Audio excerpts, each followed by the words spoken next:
तो गाइस कैसे हम सब लोग गो डाउन द माउंटेन के एपिसोड 32 के साथ हाजिर हो। तो लास्ट एपिसोड के एंड में हमने देखा था सीक्रेट राम के जो स्पिरिट ए होती है वो स्पिरिट बी से कहती है यहाँ पर एक लड़का है जो कि स्वर्ड गार्ड का लेवल का, यानी कि वो बहुत ज्यादा पावरफुल है। तुम्हें जाकर ऑडियंस को बताना होगा, प्रोटेक्टर्स को बताना होगा, आइस क्वीन को बताना होगा ताकि वो उस लड़के से निमट सके। लेकिन जो स्पिरिट बी होती है वो उसे कहती है नहीं ऐसा बिल्कुल भी नहीं होगा, क्योंकि मैं उससे ज्यादा खूबसूरत और ज्यादा पावरफुल हूँ, तो मैं यहाँ पर उसको हैंडल करूंगी। वो हमारे ज़ाबाई की तरफ देख रही होती है ऊपर अपनी स्क्रीन के अंदर से, क्योंकि वहाँ पर सब कुछ कंट्रोल कर सकती है। कहती है चलो देखते हैं कि लड़का कितना ज्यादा इंटरेस्टिंग है और यहाँ पर क्या होने वाला है। तो नेक्स्ट हमें बाहर का दिखाते हैं जहाँ पर वो गेम होती है। तो वहाँ पर मैं लिंजुई ने क्योंकि उस बड़ी सी मकड़ी को मार दिया था, ज़ाबाई ने उस मकड़ी को मार दिया था, वो सभी लोग देख रहे होते हैं क्योंकि उस वक्त ज़ोली ने उस मकड़ी के सामने खड़ा होता है। वो सभी लोग कहते हैं ये मकड़ी अचानक से मार कैसे गई, कहीं ऐसा नहीं प्रिंस ज़ोली ने इसको मारा है। प्रिंस ज़ोली ने इस वक्त मकड़ी के सामने खड़ा होता है, मेरा ज़ाबाई इसके पीछे खड़ा होता है। ज़ाबाई कहता है यहाँ पर धुआं बहुत ज्यादा था जिसकी वजह से कोई भी देख नहीं पाया, सभी पॉइजन की वजह से अपनी आंखें बंद किए हुए थे। प्रिंस ज़ोली ने इसको मारा, प्रिंस ज़ोली ने इसको मारा था। प्रिंस ज़ोली वहाँ पर देख रहा होता है, कहता है इसने यहाँ पर इस ब्लैक स्वॉर्ड को यूज करते हुए फिर से इस मकड़ी को मार दिया, मुझे ये ब्लैक स्वॉर्ड लेनी होगी, ब्लैक स्वॉर्ड की मदद से ही मैं ताकतवर बन सकता हूँ। लोग बहुत ज्यादा खुश हो जाते हैं और कहते हैं जेंटलमैन हमें यहाँ पर ज्यादा सोचने की जरूरत नहीं है किसने यहाँ पर इस मॉन्स्टर को मारकर हमारी हेल्प की है। सभी लोगों को अच्छी तरह से पता है कि हमारा लीडर योर हाइनेस यानी कि हमारा प्रिंस ज़ोलिन यहाँ पर मौजूद है। प्रिंस ज़ोलिन के होते हुए यहाँ पर और कौन हो सकता है जो कि हमारी जान बचाएगा। अभी ने देखा था कि सबसे पहले जई उस मकड़ी के ऊपर अटैक करने के लिए आगे बढ़ा था। सभी लोगों से कहता हाँ तो हम सभी लोगों को यहाँ पर पता चल चुका है कि प्रिंस ज़ोलिन ने यहाँ पर इसको मारा है, लेकिन वो नहीं चाहते थे किसी के सामने उनके स्पेशल ट्रिक को रिलीज किया जाए। उनके सीक्रेट टेक्निक को देखे, इसी वजह से उन्होंने धुएं में आगे बढ़कर उसके ऊपर अटैक किया। तो वो सभी लोग बहुत ज्यादा खुश हो जाते हैं और कहते हैं मैं अपने ऊपर और भी ज्यादा कॉन्फिडेंट है कि हम लोग प्रिंस ज़ोलिन की मदद से यहाँ पर सेकंड ट्रायल को पास करते हुए थर्ड लेवल तक पहुंच सकते हैं। ज़ोलिन वहाँ पर सोच रहा होता है क्या वाकई में मैंने जो किया है, चलो फिर ठीक है अब यहाँ पर वाई ले लेते हैं। यहीं पर स्पिरिट बी को दिखाती है, वो सब कुछ देख रही होती है। स्पिरिट बी कहती है तो ये लड़का यहाँ पर प्रिटेंड कर रहा है, यानी कि जो अपनी पावर्स को छुपाने की कोशिश कर रहा था, किसी को इसकी पावर्स के बारे में पता न चले। देखती हूँ कि कब तक ये अपनी पावर्स को छुपा पाता है, मैं सभी के सामने इसकी पावर्स को ले आऊंगी। ये यहाँ पर अपनी पावर्स को यूज करेगा वो भी सभी लोगों के सामने। इसी के साथ ही वो लोग आगे की तरफ चलना स्टार्ट करते हैं। प्रिंस ज़ोलिन आगे आगे होता है, बाकी के सभी लोग उसके पीछे पीछे होते हैं। वो लोग कह रहे होते हैं कि मैं एक दूसरे से अलग नहीं होना, चलो जल्दी से आगे की तरफ चलते जाओ। इसके साथ ही प्रिंस ज़ोलिन रुक जाता है और कहता है मुझे यहाँ पर फील हो रहा है कि कुछ खतरा है, खतरा हमारी तरफ आ रहा है। वो सभी लोग प्रिंस ज़ोलिन की बात सुनने के बाद वहीं पर रुक जाते हैं, जबकि हमारा ज़ाबाई आर्याना के साथ चलता हुआ पीछे की तरफ आ रहा था। आर्याना उसे कहती है यहाँ पर सारे का सारा क्रेडिट फिर से प्रिंस ज़ोलिन को क्यों दे दिया। तो हमारा ज़ाबाई से कहता है मुझे लगता है कि ज्यादा मजा आ रहा है, मैं अपनी पावर्स को यहाँ पर छुपा कर रखे हुए, किसी को मेरी पावर्स के बारे में नहीं पता। बहुत सारे लोग हैं अगर उनको मेरी पावर्स के बारे में पता चल गया तो वो सभी लोग मुझे घूर घूर कर देखना शुरू कर देंगे। इसी के साथ एक बंदा चिल्लाकर उनसे कहता है तुम दोनों यहाँ पर क्या आपस में गप्पे लगा रहे हो, क्या तुमने सुना नहीं हमारे प्रिंस ज़ोलिन ने क्या कहा, उन्होंने कहा कि सामने से कोई खतरे की स्मेल आ रही है, तुम सभी लोग खामोश हो जाओ, कोई बात करने की इजाजत नहीं है। तो वो भी अपने मुंह पर हाथ रख लेता है। इसी के साथ ही हमारा ज़ाबाई के पाँव के नीचे एक गड्ढा ओपन होता है, खोल होता है, तो हमारा ज़ाबाई इसके अंदर गिरने लगता है। लेकिन इसी के साथ ही हमारा ज़ाबाई अपनी टांगे खोलकर उसके दोनों किनारों के ऊपर रख लेता है ताकि उसके अंदर ना गिरे। वो अपनी टांगे खोलकर उसके ऊपर रख लेता है। उसी के साथ ही पीछे वाली दीवार को काटते हुए एक बड़ा सा ब्लेड निकलता है। वो बड़ा सा ब्लेड हमारे ज़ाबाई को काटने के लिए नीचे की तरफ गिर रहा होता है। तुम्हारा लिंजुई कहता है मुझे तो लगा था कि मैं यहाँ पर गिरने वाला हूँ, जबकि आर्याना ऊपर ब्लेड की तरफ देखकर चीख मार रही होती है। तो वो ब्लेड नीचे की तरफ गिरता है हमारे ज़ाबाई की तरफ। फिर भी सोच रही होती है कि अब तो ये बिल्कुल भी नहीं बचेगा। हमारा ज़ाबाई अपनी 2 उंगलियों को ऊपर की तरफ उठाता है, उस ब्लेड को 2 उंगलियों के साथ ही ब्लॉक कर लेता है और वो आर्याना से कहता है आर्याना खामोश हो जाओ, तुमने सुना नहीं प्रिंस ज़ोलिन ने कहा कि हम सभी को खामोश रहना है। तो वो सभी लोग खामोश रहते हैं। स्पिरिट बी कहती है अच्छा ठीक है चलो देखते हैं कि अब यहाँ पर तुम मेरे अगले अटैक को कैसे डॉज करने वाले हो, मैं यहाँ पर तुम्हारे पर और भी ज्यादा अटैक करूंगी। तो इसी के साथ ही वो और भी ज्यादा अटैक करती है, बहुत सारे ब्लॉक्स निकलते हैं वहाँ पर से, वो सब कुछ कंट्रोल कर सकती है, मेज को भी कंट्रोल कर सकती है। तो बहुत सारे ब्लॉक्स के साथ वो उसके ऊपर अटैक करती है। ब्लेड होता है वो ज़ाबाई की उंगलियों के दरमियान होता है क्योंकि उसने ब्लेड को होल्ड करके रखा होता है। साथ ही आसपास से बहुत सारे पत्थर निकल आते हैं जो कि ज़ाबाई के ऊपर अटैक करने लगे हैं। इसके साथ ही पीछे वो एक जबरदस्त धमाका होता है। सभी लोग पीछे की तरफ देखते हैं और कहते हैं वहाँ पर क्या हुआ, अचानक से क्या हुआ, वहाँ पर धमाके की आवाज आई है। ज़ाबाई वहाँ पर इस मिट्टी के पास ही खड़ा होता है, ब्लेड टूट चुका होता है, साथ ही वो सारी की सारी दीवार भी टूट चुकी होती है। ज़ाबाई और आर्याना वहाँ पर दोनों ही खड़े होते हैं। वो लोग कहते हैं यहाँ पर अचानक से ये क्या हो गया, पीछे ये इतना बड़ा ब्लेड कहाँ से आ गया और ये दीवार अपने आप कैसे टूट गई। सभी लोग सामने की तरफ देख रहे थे। प्रिंस ज़ोलिन ने कहा था कि खतरा आने वाला है, लेकिन यहाँ पर पीछे अचानक से दीवार टूट गई और ये दोनों लड़की लड़का वहाँ पर खड़े हैं। और भी वहाँ पर सोच रही होती है कि यहाँ पर हुआ क्या, अचानक से दीवार भी टूट गई और साथ में ब्लेड भी टूट गया। ये लड़का इतना ज्यादा तेज कैसे हो सकता है। पूरे 150 यानी 150 ब्लोज को सिर्फ और सिर्फ एक ही सेकंड में हल कर लिया, सभी के सभी ब्लोज को एक ही सेकंड में तोड़ फोड़ कर रख दिया। स्पिरिट भी पहले तो यहाँ पर काफी ज्यादा हैरान होती है कि ये लड़का बहुत ज्यादा स्ट्रॉन्ग है। फिर साथ ही वो कहती है चलो ठीक है कि तुमने यहाँ पर मुझे अपने आप को मुझसे बचा तो लिया, लेकिन यहाँ पर तुमने मुझे एक कमजोरी बता दिया कि तुम्हारी एक कमजोरी है, पता है कि तुम किसकी बहुत ज्यादा परवाह करते हो। तो वो वहाँ पर आर्याना की बात कर रही होती है। इसी के साथ ही वहाँ पर ग्राउंड हिलना शुरू हो जाता है। वो सभी लोग कहते हैं यहाँ पर क्या हो रहा है। वो सामने की तरफ देखते हो, सामने की तरफ से एक बड़ा सा पत्थर लुढ़कता हुआ उनकी तरफ आगे बढ़ रहा होता है। क्योंकि ये लोग एक गमेज की गली के अंदर होते हैं, तो सामने से पत्थर जो आ रहा था इनके उसके पास आगे जाने का रास्ता नहीं होता है, पीछे की तरफ भागना होता है। वो सभी लोग कह रहे हैं चलो जल्दी से पीछे की तरफ भागो, पीछे जाना होगा। लेकिन पीछे तो दीवार पहले से टूटी थी जिसकी वजह से पीछे का सारा रास्ता ब्लॉक हो चुका है। तो वो सभी लोग कहते हैं पीछे का रास्ता ब्लॉक हो चुका है, अब हम लोग कहाँ पर जाएंगे, हम लोग तो इस पत्थर के नीचे आके क्रश हो जाएंगे, अब हम लोग क्या करें। ज़ाबाई जल्दी से भागता हुआ आगे बढ़ता है और कहता है लगता नहीं है कि जूलिन इसको अकेले हैंडल कर पाएगा, मुझे वहाँ पर जाना होगा, मैं उसकी मदद करता हूँ। आरियाना उसे कहती है अच्छा ठीक है उसकी मदद करो लेकिन अपना ध्यान रखना किसी को पता न चले। ज़ाबई भागता अपनी जूलिन की तरफ आगे जा रहा था जबकि बाकी के सभी लोग उसे कहते हैं ये लड़का भागता हुआ आगे कहाँ पर जा रहा है, प्रिंस जूलिन वहाँ पर अकेले उस पत्थर को संभालेंगे, अगर ये लड़का वहाँ पर जाएगा तो उनको भी डिस्टर्ब करेगा साथ ही खुद भी मारा जाएगा। ज़ाबई भागता हुआ आगे बढ़ता है, तलवार निकालता है और उसे कहता है जूलिन चलो जल्दी से पीछे हट जाओ, इस पत्थर को मैं तोड़ता हूँ क्योंकि तुम ये नहीं कर पाओगे। जूलिन अभी वहाँ पर अपनी तलवार की एनर्जी को रिलीज करते पत्थर के ऊपर अटैक कर रहा है। मानना तो पड़ेगा कि हमारा जूलिन वाकई में एक अच्छा इंसान है, वो हर वक्त किसी न किसी की मदद करने में लगा रहता है। वो यहाँ पर अपनी एनर्जी को यूज करते हुए पत्थर को तोड़ने की कोशिश कर रहा है। वो अपनी तलवार को घुमाते हुए पत्थर के ऊपर अटैक करता है तो इसी के साथ ही वो ज़ाबई की तरफ देखता है क्योंकि उसे अच्छी तरह से पता होता है पत्थर को नहीं तोड़ पाएगा। वो ज़ाबई की तरफ देखता है और कहता है तुम यहाँ पर फाइनली पहुंच गए, जबकि बाकी के सभी लोग चिल्लाकर उसे कहते हैं तुम हो कौन, यहाँ पर हमारे प्रिंस जूलिन के साथ इतना से बात कर रहे हो, क्या तुम्हें लगता है कि तुम इस पोजीशन में हो कि प्रिंस जूलिन के साथ बात कर सको। कि हमारा ज़ाबई वहाँ पर जाने के बाद पीछे की तरफ घूमकर देखता है, जैसे वो पीछे की तरफ देखता है तो वहाँ पर आरियाना की चीख की आवाज आती है। आरियाना उस होल के अंदर गिर जाती है, आरियाना और व्हाइट किटी दोनों उसके अंदर गिर जाते हैं। ज़ाबई कहता है लगता है कि उसने जानबूझकर यहाँ पर किया है ताकि मैं यहाँ पर आ जाऊँ और उसके बाद आरियाना वहाँ पर चली जाए। तो हमारा ज़ाबई वहीं पर खड़े खड़े पीछे की तरफ एक स्ट्राइक लगाता है, वो एक बहुत ही जबरदस्त स्ट्राइक होती है क्योंकि हमारा ज़ाबई आरियाना के किडनैप होने की वजह से बहुत ज्यादा गुस्सा हो जाता है। जब वो स्ट्राइक लगाता है तो पीछे वाली दीवार के साथ जाकर एक जबरदस्त धमाका होता है। सभी देखने वाले बहुत ज्यादा हैरान होते हैं कि ये लड़का तो काफी स्ट्रॉन्ग है। भी बहुत ज्यादा खुश हो रही होती है और कहती है अब जबकि इस लड़की को मैंने पकड़ लिया तो मुझे पता चल गया कि ये वाकई में तुम्हारी कमजोरी है, अब तुमने जहाँ पर सभी के सामने अपनी रियल स्ट्रेंथ को दिखा दिया है। उसी तरह जो प्रिंस जूलिन होता है वो अभी भी उस स्टोन के ऊपर अटैक कर रहा था और कहता है मुझे तो लगा था ये मेरी मदद करेगा लेकिन ये आरियाना की वजह से बहुत ज्यादा गुस्सा हो गया, लगता है कि मुझे इस पत्थर को तोड़ना होगा। वो फिर से एनर्जी को रिलीज करते पत्थर के ऊपर अटैक करता है। ज़ाबई वहीं पर खड़े खड़े जब अपनी तलवार को वापस रख रहा होता है अपनी म्यान के अंदर तो वहीं पर एनर्जी रिलीज होती है। वो एनर्जी इतनी पावरफुल होती है कि सिर्फ थोड़ी सी एनर्जी के साथ ही पत्थर टुकड़े टुकड़े हो जाता है। पत्थर के टुकड़े टुकड़े होने के बाद बाकी के सभी लोग कहते हैं क्या तुम लोगों ने देखा प्रिंस जूलिन ने यहाँ पर सिर्फ और सिर्फ एक ही स्ट्राइक के साथ उस बड़े से बोल्डर को टुकड़े टुकड़े कर दिया। प्रिंस जूलिन बहुत ही पावरफुल इंसान है, उन्होंने यहाँ पर बड़े पत्थर को टुकड़े टुकड़े कर दिया। फिर साथ ही वो ज़ाबई की तरफ देखते हैं और कहते हैं लेकिन ये छोटा लड़का कौन है, ये भी काफी ज्यादा स्ट्रॉन्ग है, क्या तुम लोगों ने देखा था कि इसने पीछे की तरफ जो स्ट्राइक लगाई थी वो बहुत ही स्ट्रॉन्ग थी। इस लड़के के पास स्ट्रेंथ है, इतनी स्ट्रेंथ तो एक फर्स्ट लेवल के ट्रेनिंग स्वर्ड्समैन के लिए बहुत ज्यादा है, हमें नहीं लगता कि ये ट्रेनिंग स्वर्ड्समैन है। प्रिंस जूलिन उसे कह रहा होता है प्लीज ज़ाबई ऐसे मत करो, तुम आरियाना के लिए इतने ज्यादा प्रेसम्पशियस नहीं हो सकते, तुम्हें यहाँ पर वेट करना होगा। तुम्हारा ज़ाबई उसे कहता है मुझे आरियाना को बचाने के लिए जाना है और वो आगे से और कोई भी जवाब नहीं देता, जबकि वो उसे कह रहा होता है मुझे लगता है कि हमें पहले उस सेप्टर को ढूंढना होगा, एक बार सेप्टर को ढूंढ ले उसके बाद आरियाना को ढूंढेंगे। ज़ाबई जाकर उस होल के ऊपर खड़ा हो जाता है, इसी के साथ उन्हें साइड के ऊपर से रोशनी दिखाई देती है। वो सभी लोग कहते हैं वहाँ पर देखो वहाँ पर क्या हो रहा है, तो साथ उसे मैसेज आता है अगर तुम उस लड़की को बचाना चाहते हो तो मेरे पास आओ। उसे अपने पास बुला रही होती है, स्पिरिट भी उसे कहती है मेरे पास आ जाओ। साथ ही वो कहते हैं कि मुझे यहाँ पर इसके लिए ट्रैप बिछाना होगा इससे पहले कि ये मेरे तक पहुंचे, मेरे तक पहुंचने से पहले इसके टुकड़े टुकड़े हो जाएंगे। भी वहाँ पर बहुत ज्यादा खुश हो रही होती है और कहते हैं जितना ज्यादा तुम यहाँ पर मेज के सेंटर के करीब आते जाओगे उतनी ज्यादा मेज कॉम्प्लिकेटेड होती जाएगी, उतनी ज्यादा मॉन्स्टर्स यहाँ पर पावरफुल होते जाएंगे। मतलब यह कि तुम जितना ज्यादा मेरे करीब पहुंचोगे तुम्हारे मरने के चांसेस बहुत ज्यादा बढ़ जाएंगे। तक पहुंचने तक तुम आधमरे हो जाओगे और उसके बाद में तुम्हें अपने हाथों से मारूंगी। तो यहाँ पर हम लोग अपनी एपिसोड 32 का एंड करेंगे। एपिसोड की एक्सप्लेनेशन अच्छी लगी तो कमेंट करके जरूर बताइएगा, चैनल को सब्सक्राइब कर दे, वीडियो को लाइक और शेयर कर दें, शुक्रिया।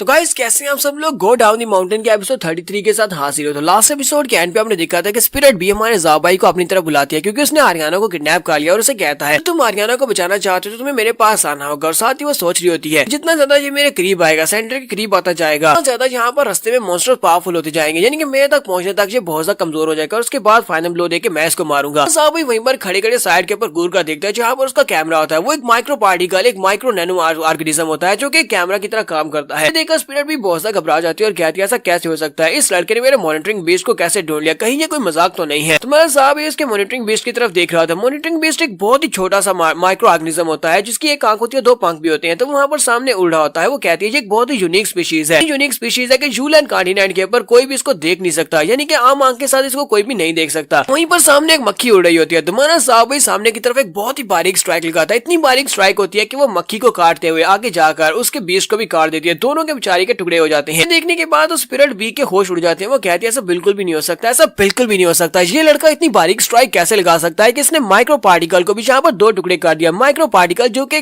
मिट्टी के कण से भी ज्यादा छोटा था को भी इसने यहाँ पर दो टुकड़े कर दिया है। ये बहुत ही पावरफुल लड़का है। साहब इसके अटैक करने के बाद अब आगे बढ़ने लगा, जबकि प्रिंस जूलिन उसे कहता है तुम वाकई में वहाँ पर जाना चाहते हो, तुम्हें अच्छी तरह से पता है कि जितना ज्यादा तुम मेज के करीब जाओगे वहाँ पर ट्रैप्स और ज्यादा बढ़ते जाएंगे, वहाँ पर खतरा और ज्यादा बढ़ता जाएगा, तुम वाकई में उन सभी से आगे बढ़ जाओगे। तुम वहाँ पर जाओगे तो अभी तुम यहाँ पर रास्ता भटक जाओगे, क्योंकि सामने की तरफ जाते हुए तुम्हें सारी मेज को पार करना होगा, पता नहीं तुम्हें मेज के आगे रास्ता मिलेगा भी या नहीं। ज़ाबुई उसे कहता है तो फिर मैं यहाँ से बिल्कुल स्ट्रेट जाऊंगा। ज़ाबुई अपनी तलवार को घुमाते हुए सामने की तरफ स्ट्राइक लगाता है। जब वो स्ट्राइक लगाता है तो प्रिंस जूलियन चिल्लाकर उसे कहता है, क्या तुम यहाँ पर इस मेज की सारी दीवारों को बर्बाद करने वाले हो? इसका मतलब यह है कि तुम स्ट्रेट वहाँ पर पहुंच जाओगे। लेकिन इसी के साथ ही वो खामोश हो जाता है, क्योंकि दीवार के ऊपर असर भी नहीं होता, वहाँ पर एक स्क्रैच भी नहीं होता। ज़ाबुई कहता है ये दीवार तो काफी ज्यादा स्ट्रॉन्ग है। प्रिंस जूलियन सोच रहा होता है, लगता नहीं है कि इतनी आसानी के साथ दीवार को तोड़ पाएगा। साथ ही वो अंदर से सोच रहा होता है, मैंने यहाँ पर इसको अपने दिमाग में इस तरह सोच लिया है कि ये इनविंसिबल है, पर मुझे लगता है कि इतना भी स्ट्रॉन्ग नहीं है, ये तो दीवार को भी नहीं तोड़ पाया। ज़ाबुई उसकी तरफ देखता है, जबकि वो उसकी तरफ देख रहा है। ज़ाबुई कहता है, मैं यहाँ पर तुम्हारे सिखाए मूव को यूज करने वाला हूँ। वो कहता है, कौन से मूव को यूज करने वाले हो? ज़ाबुई अपनी तलवार को यूज करता है और कहता है, देखो जरा मेरी तलवार भी यहाँ पर आवाज कर रही है। वो अपनी तलवार को वहाँ पर वाइब्रेट कर रहा होता है, जिसकी वजह से वो ड्रैगन रोड को यूज कर सकता है। देखकर प्रिंस जूलियन बहुत सा हैरान होता है और कहता है, ये तो ड्रैगन रोड है। नहीं, ये ड्रैगन रोड नहीं, बल्कि मेरे वाले से बेहतर ड्रैगन रोड है। ये तो एक रियल की ड्रैगन रोड है। ज़ाबुई जब अपनी तलवार को सामने की तरफ करता है तो उसकी शेकिंग की वजह से पूरी की पूरी मेज हिल रही होती है। इस बात से प्रिंस जूलियन काफी हैरान होता है और कहता है, देखो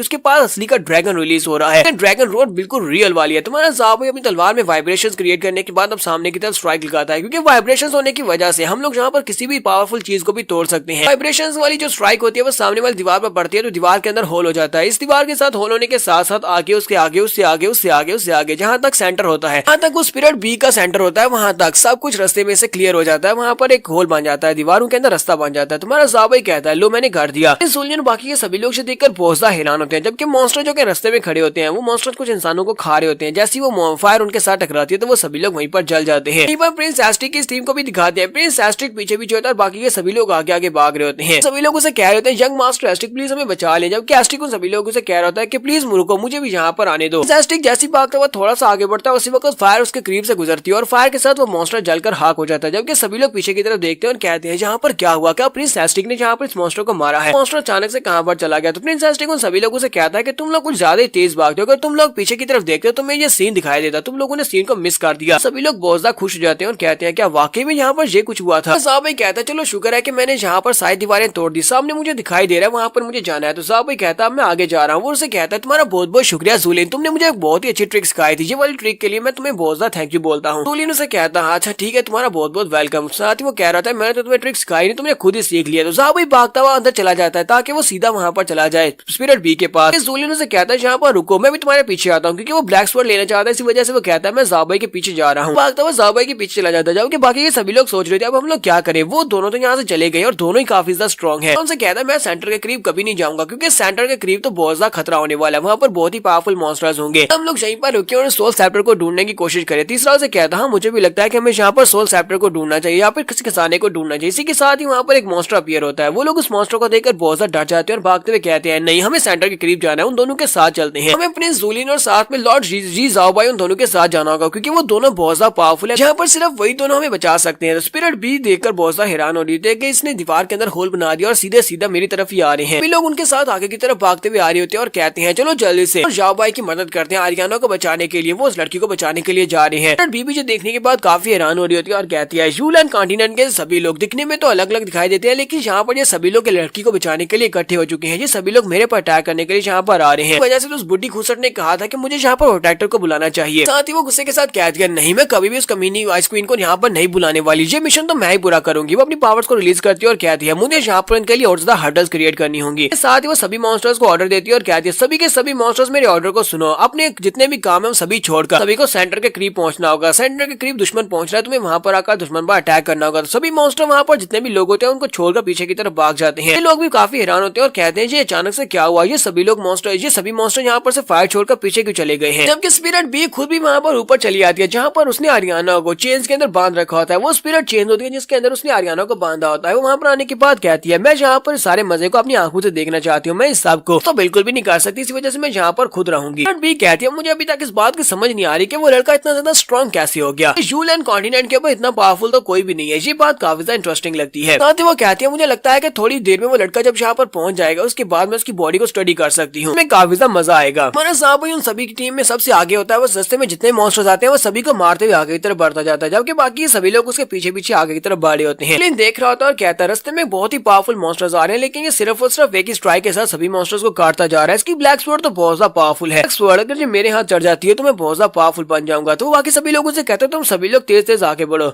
उन सभी लोगों से कहता है कि तुम सभी लोग तेज तेज आगे क्यों नहीं बढ़े। तो पीछे की तरफ देखते तो वो सभी लोग वहाँ पर मॉन्स्टर के रिमेन्स को कलेक्ट करने की कोशिश कर रहे होते हैं। कोई वहाँ पर कोर निकाल रहा था, कोई वहाँ पर हड्डियां निकाल रहा था, कोई वहाँ पर मांस निकाल रहा था। वो सभी लोग कहते देखो जरा मुझे यहाँ पर क्या मिला है, इसकी बॉडी के अंदर जो मैजिकल कोर निकला है जो तो बहुत ज्यादा महंगा बिकेगा, ये खजाना है। तो वो सभी लोग वहाँ पर मॉन्स्टर्स के कोर्स को इकट्ठा करना शुरू कर देते हैं। प्रिंस जूलियन कहता है ये सभी लालची लोग तो यहाँ पर पैसे इकट्ठे करने शुरू कर दिए। पहले तो ये कह रहे थे कि उस लड़की को बचाने के लिए हमारा साथ देंगे, चलो छोड़ो इनको, बेवकूफों को यहीं पर रहने देता हूँ, मैं ज़ाबाई के पीछे जाता हूँ। तो वो भागता हुआ ज़ाबाई के पीछे चला जाता है। इसी तरफ प्रिंस एस्टिक अपनी टीम को लेकर आगे की तरफ बढ़ आता है। तो प्रिंस एस्टिक जो होता है वो सबसे आगे भाग रहा था, जबकि मॉन्स्टर्स उनके पीछे होते हैं। में से कहता है प्रिंस एस्टिक ये मॉन्स्टर हमारा पीछा क्यों कर रहे हैं, ये सारे के सारे हमारे पीछे क्यों आ रहे हैं। तो प्रिंस एस्टिक कहता है मॉन्स्टर से पूछो, मुझसे क्यों पूछ रहे हो, कि वो मॉन्स्टर्स इनके पीछे नहीं होते। मॉन्स्टर बेचारे गुस्से के साथ ये सोच रहे होते हैं कि हमें सेंटर की तरफ जाने के ऑर्डर्स हैं, लेकिन ये सभी कमीने इंसान हमारे आगे आगे भाग रहे हैं, जिसकी वजह से हमें जहाँ पर लेट हो रहा है। कि वो इंसान सोच रहे होते हैं कि ये सभी मॉन्स्टर्स हमारा पीछा कर रहे हैं ताकि हमें पकड़कर खा सके। के साथ ही एक पाँव अटकता है और वहीं पर नीचे गिर जाता है। जैसे ही वहाँ पर नीचे गिर जाता है तो वो बहुत ज्यादा घबरा जाता है कि अब मॉन्स्टर से खा जाएगा, लेकिन मॉन्स्टर उसके पास से आके गुजर जाता है। ये देखकर वो बहुत ज्यादा हैरान होता है। ठीक है, सभी लोग भी जल्दी से साइड के ऊपर हट जाते हैं। तो मॉन्स्टर उनको अपार करते हुए आगे चले जाते हैं। ये कहते हैं ये क्या अचानक से क्या हुआ, सभी के सभी मॉन्स्टर में छोड़कर चले क्यों गए, इनमें से किसी ने हमारे पर अटैक क्यों नहीं किया। बहुत ज्यादा हैरान हो रहे होते हैं, लेकिन साथ ही प्रिंस एस्टिक को दिखा दिया। प्रिंस एस्टिक सबसे आगे आगे होता है और कहता है क्या तुम्हें पता है हम दो दोस्त जा रहे हो तो भालू हमारे पर अटैक कर दे तो हमें क्या करना चाहिए, तो हमें तेज भागना चाहिए। लेकिन किससे, हमें तेज बालू से नहीं भागना बल्कि अपने दोस्त से तेज भागना है, क्योंकि हम जब तेज भागेंगे तो बालू हमारे दोस्त को खा जाएगा और हम लोग बच जाएंगे। प्रिंस एस्टिक यहाँ पर अपने आप को होशियार समझकर भाग रहा होता है, लेकिन सभी लोग यहाँ पर ये सोच रहे होते हैं कि प्रिंस एस्टिक ने फिर से उनकी जान बचा ली। प्रिंस एस्टिक अपने आप को वहाँ पर चारा बनाकर आगे भागने है ताकि वो सभी मॉन्स्टर प्रिंस एस्टिक के पीछे जाए और बाकी सभी लोगों की जान बच जाए। पर कुछ ज्यादा मिसअंडरस्टैंडिंग हो रही है। तो प्रिंस एस्टिक यहाँ पर मुफ्त में हीरो बना हुआ है। यहाँ पर हम लोग अपनी एपिसोड 33 का एंड करेंगे। एपिसोड की एक्सप्लेनेशन अच्छी लगी हो तो कमेंट का किस रूप बताइएगा। चैनल को सब्सक्राइब कर दे, वीडियो को लाइक और शेयर कर दें। शुक्रिया।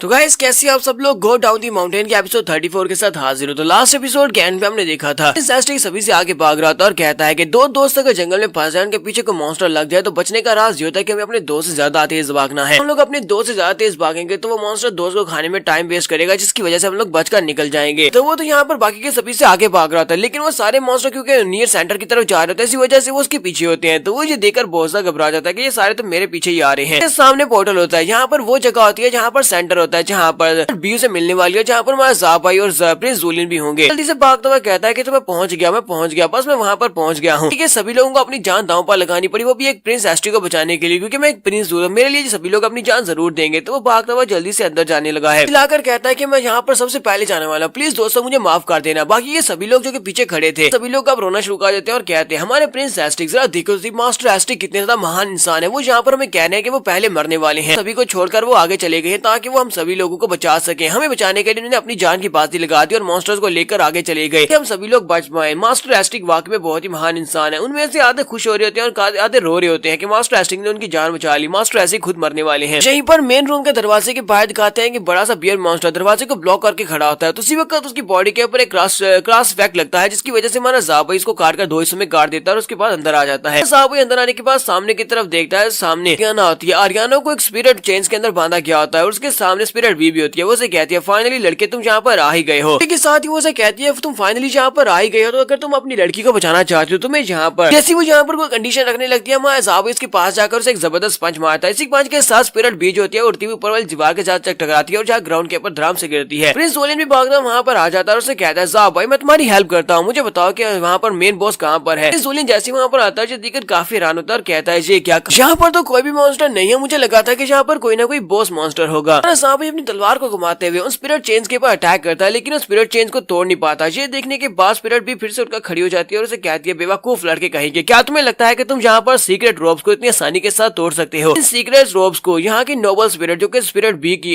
गार्डियन है उसने यहाँ पर बनाया, तुम इनको अपनी ब्रोकन स्वर्ड के साथ इतनी आसानी के साथ नहीं बना पाए तोड़ पाओ। प्रिंस जूलियन उसकी तरफ देखने के बाद कहता है ये क्या, तुम अभी तक जिंदा हो। तो वो स्पिरिट उन लोगों से कह दे तुम लोगों को क्या लगता है कि तुम लोग यहाँ पर एक स्नीक अटैक करके सिर्फ और सिर्फ एक ही पंच के साथ मेरे जैसे एक स्पिरिट गार्डियन की जान ले सकते हो। यहाँ पर पूरे के पूरे सेकंड स्टेज की गार्डियन स्पिरिट हो, तुम लोग मुझे इतनी आसानी से तो बिल्कुल भी नहीं मार सकते। तुम्हारा ज़ाबाई से कहता है मुझे लगता है कि तुम्हारे खिलाफ यहाँ पर मुझे अपनी तलवार को यूज नहीं करना चाहिए, मुझे लगता है कि तुम्हारे सर के ऊपर पंचेस मारने चाहिए। तो अपनी तलवार को अपनी जूलियन की तरफ फेंक देता और कहता है मेरी तलवार को संभाल कर रखो। वो उसे कहता है जब मुझे इसकी जरूरत पड़ेगी तो मुझे मेरी तलवार दे देना। प्रिंस जूलियन जो होता है वो तलवार की तरफ देखकर पहले तो हैरान होता है, फिर साथ ही वो खुश हो जाता है और कहता है हाँ क्यों नहीं, मैं तुम्हारी तलवार को संभाल कर रखूंगा। अंदर से बहुत ज्यादा खुश हो रहा था और कहता है मेरे हाथ तलवार चढ़ गई है, ऐसी तलवार को तो हासिल करना चाहता चाहता था। इस तलवार की मदद से अब देखना मैं कितना ज्यादा स्ट्रॉन्ग हो जाऊंगा। और वो तलवार के साथ ही चिपक जाता है और उसे प्यार करना शुरू कर देता है और कहता है ये तलवार बहुत ज्यादा स्पेशल है, मैं हमेशा संभाल कर रखूंगा। स्पिरिट बी जो होती है वो हंसना शुरू कर देती है और हमारी लिंजी से कहती है तुम लोग तो यहाँ पर मुझे बहुत ज्यादा हंसा रहे हो, ऐसा तो नहीं तुम लोग यहाँ पर मुझे हंसा कर मारने वाले हो। लड़की क्या तुम्हें लगता है कि तुम अपने बेयर हैंड्स के साथ मेरे सर के ऊपर पंचेस मारकर मुझे मार सकते हो? स्पिरिट उनके सामने अपनी बड़ाई करते हुए कहती है कि इस सीक्रेट राम के अंदर जहाँ की मैं गाड़ियों ने कोई भी मुझे हर्ट नहीं कर सकता, कोई मुझे नुकसान नहीं पहुंचा सकता, स्पेशली मेरे सर के ऊपर तो कोई भी अटैक नहीं कर सकता। और तुम्हें लगा था कि तुम सारे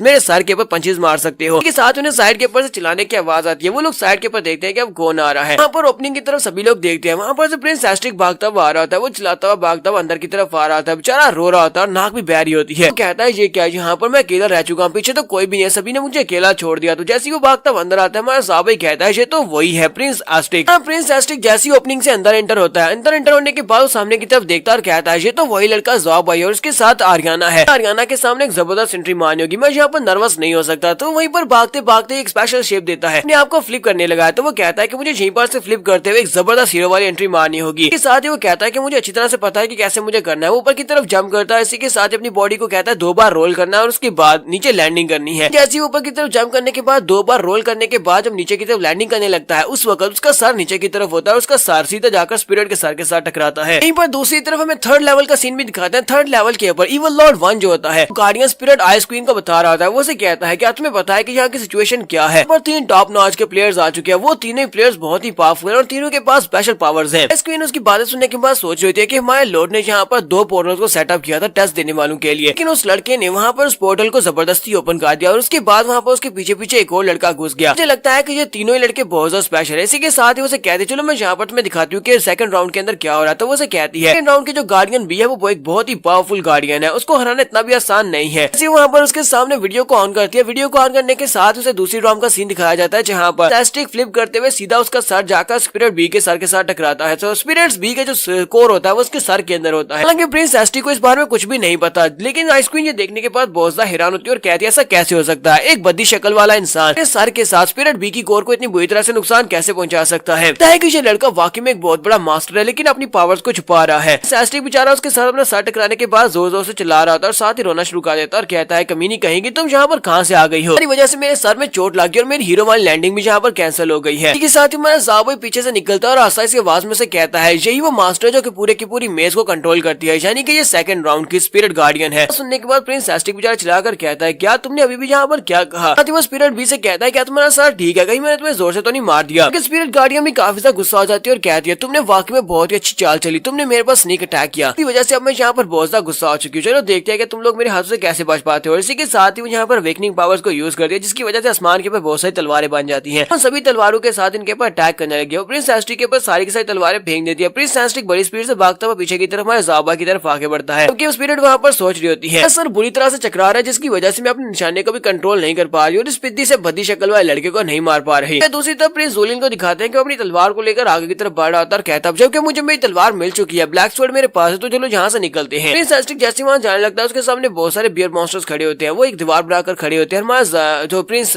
ज़ोलिन होता है वहाँ से बाहर नहीं निकल सकता। ज़ोलिन कहता है तुम सभी लोग चाहे मेरे प्रिंस ज़ोलिन अपनी तलवार लेकर आगे बढ़ता है और कहता है तुम सभी यहाँ पर वो भी होते तब भी तुम लोग मेरा कुछ भी नहीं बिगाड़ सकते, तुम सभी लोग तो सिर्फ चंद मॉन्स्टर्स हो। चलो देखते मैं कैसा रास्ता क्लियर करता हूँ। अपनी ब्लैक स्वॉर्ड को लेकर उनके ऊपर अटैक करने के लिए आगे बढ़ता है। इसी के साथ एक बियर मॉन्स्टर के मुंह पर एक जबरदस्त पंच मारता है जिसकी वजह से प्रिंस ज़ोलिन उड़ता हुआ काफी दूर जाकर पीछे गिरता है और साथ ही उसके हाथ से तलवार उड़ती हुई हमारे ज़ाबोई के पास चली जाती है। ज़ाबोई अपनी तलवार को पकड़ता है और उसे कहता है ज़ोलिन तुम्हारा बहुत बहुत शुक्रिया, तुमने टाइम के ऊपर मुझे तलवार दे दी। क्योंकि प्रिंस ज़ोलिन ग्राउंड के ऊपर गिरने के बाद कहता है यहाँ पर हुआ क्या, मुझे यहाँ पर एक अपॉर्चुनिटी चाहिए थी तलवार को यूज करने की ताकि मैं अपनी पावर्स को शो ऑफ करवा सकूं, लेकिन वो तलवार मेरे हाथ में काम ही नहीं की, उसने पहले मेरे पर अटैक करके मुझे पीछे गिरा दिया। स्पिरिट भी वहाँ पर बहुत सारी तलवारें बना लेती है और कहती है अब तो बहुत ज्यादा देर हो चुकी है, तुम में से कोई भी यहाँ पर इस अटैक को अवॉइड करके यहाँ से निकल नहीं पाएगा। पूरे का पूरा सेकंड राउंड इस वक्त मेरे कंट्रोल में, मैं जो चाहे यहाँ पर कर सकती हूँ, मैं जितनी तलवारें बनानी चाहूँ उतनी बना सकती हूँ। साहब से कहता है जबकि तुम यहाँ पर अपनी स्ट्रेंथ की बजाय क्वांटिटी को यूज करने वाले हो तो फिर मैं यहाँ पर क्वांटिटी की बजाय क्वालिटी को यूज करने वाला हूँ। साहब वहीं पर अपनी एनर्जी को इंक्रीज करता है और उसकी तलवार साइज में इतनी ज्यादा बड़ी हो जाती है, यानी उसकी तलवार जो होती है वो एनर्जी से बनी होती है और उसका साइज इतना बड़ा हो जाता है कि उसके पूरे के पूरे मेज सिटी से भी बाहर निकल जाता है।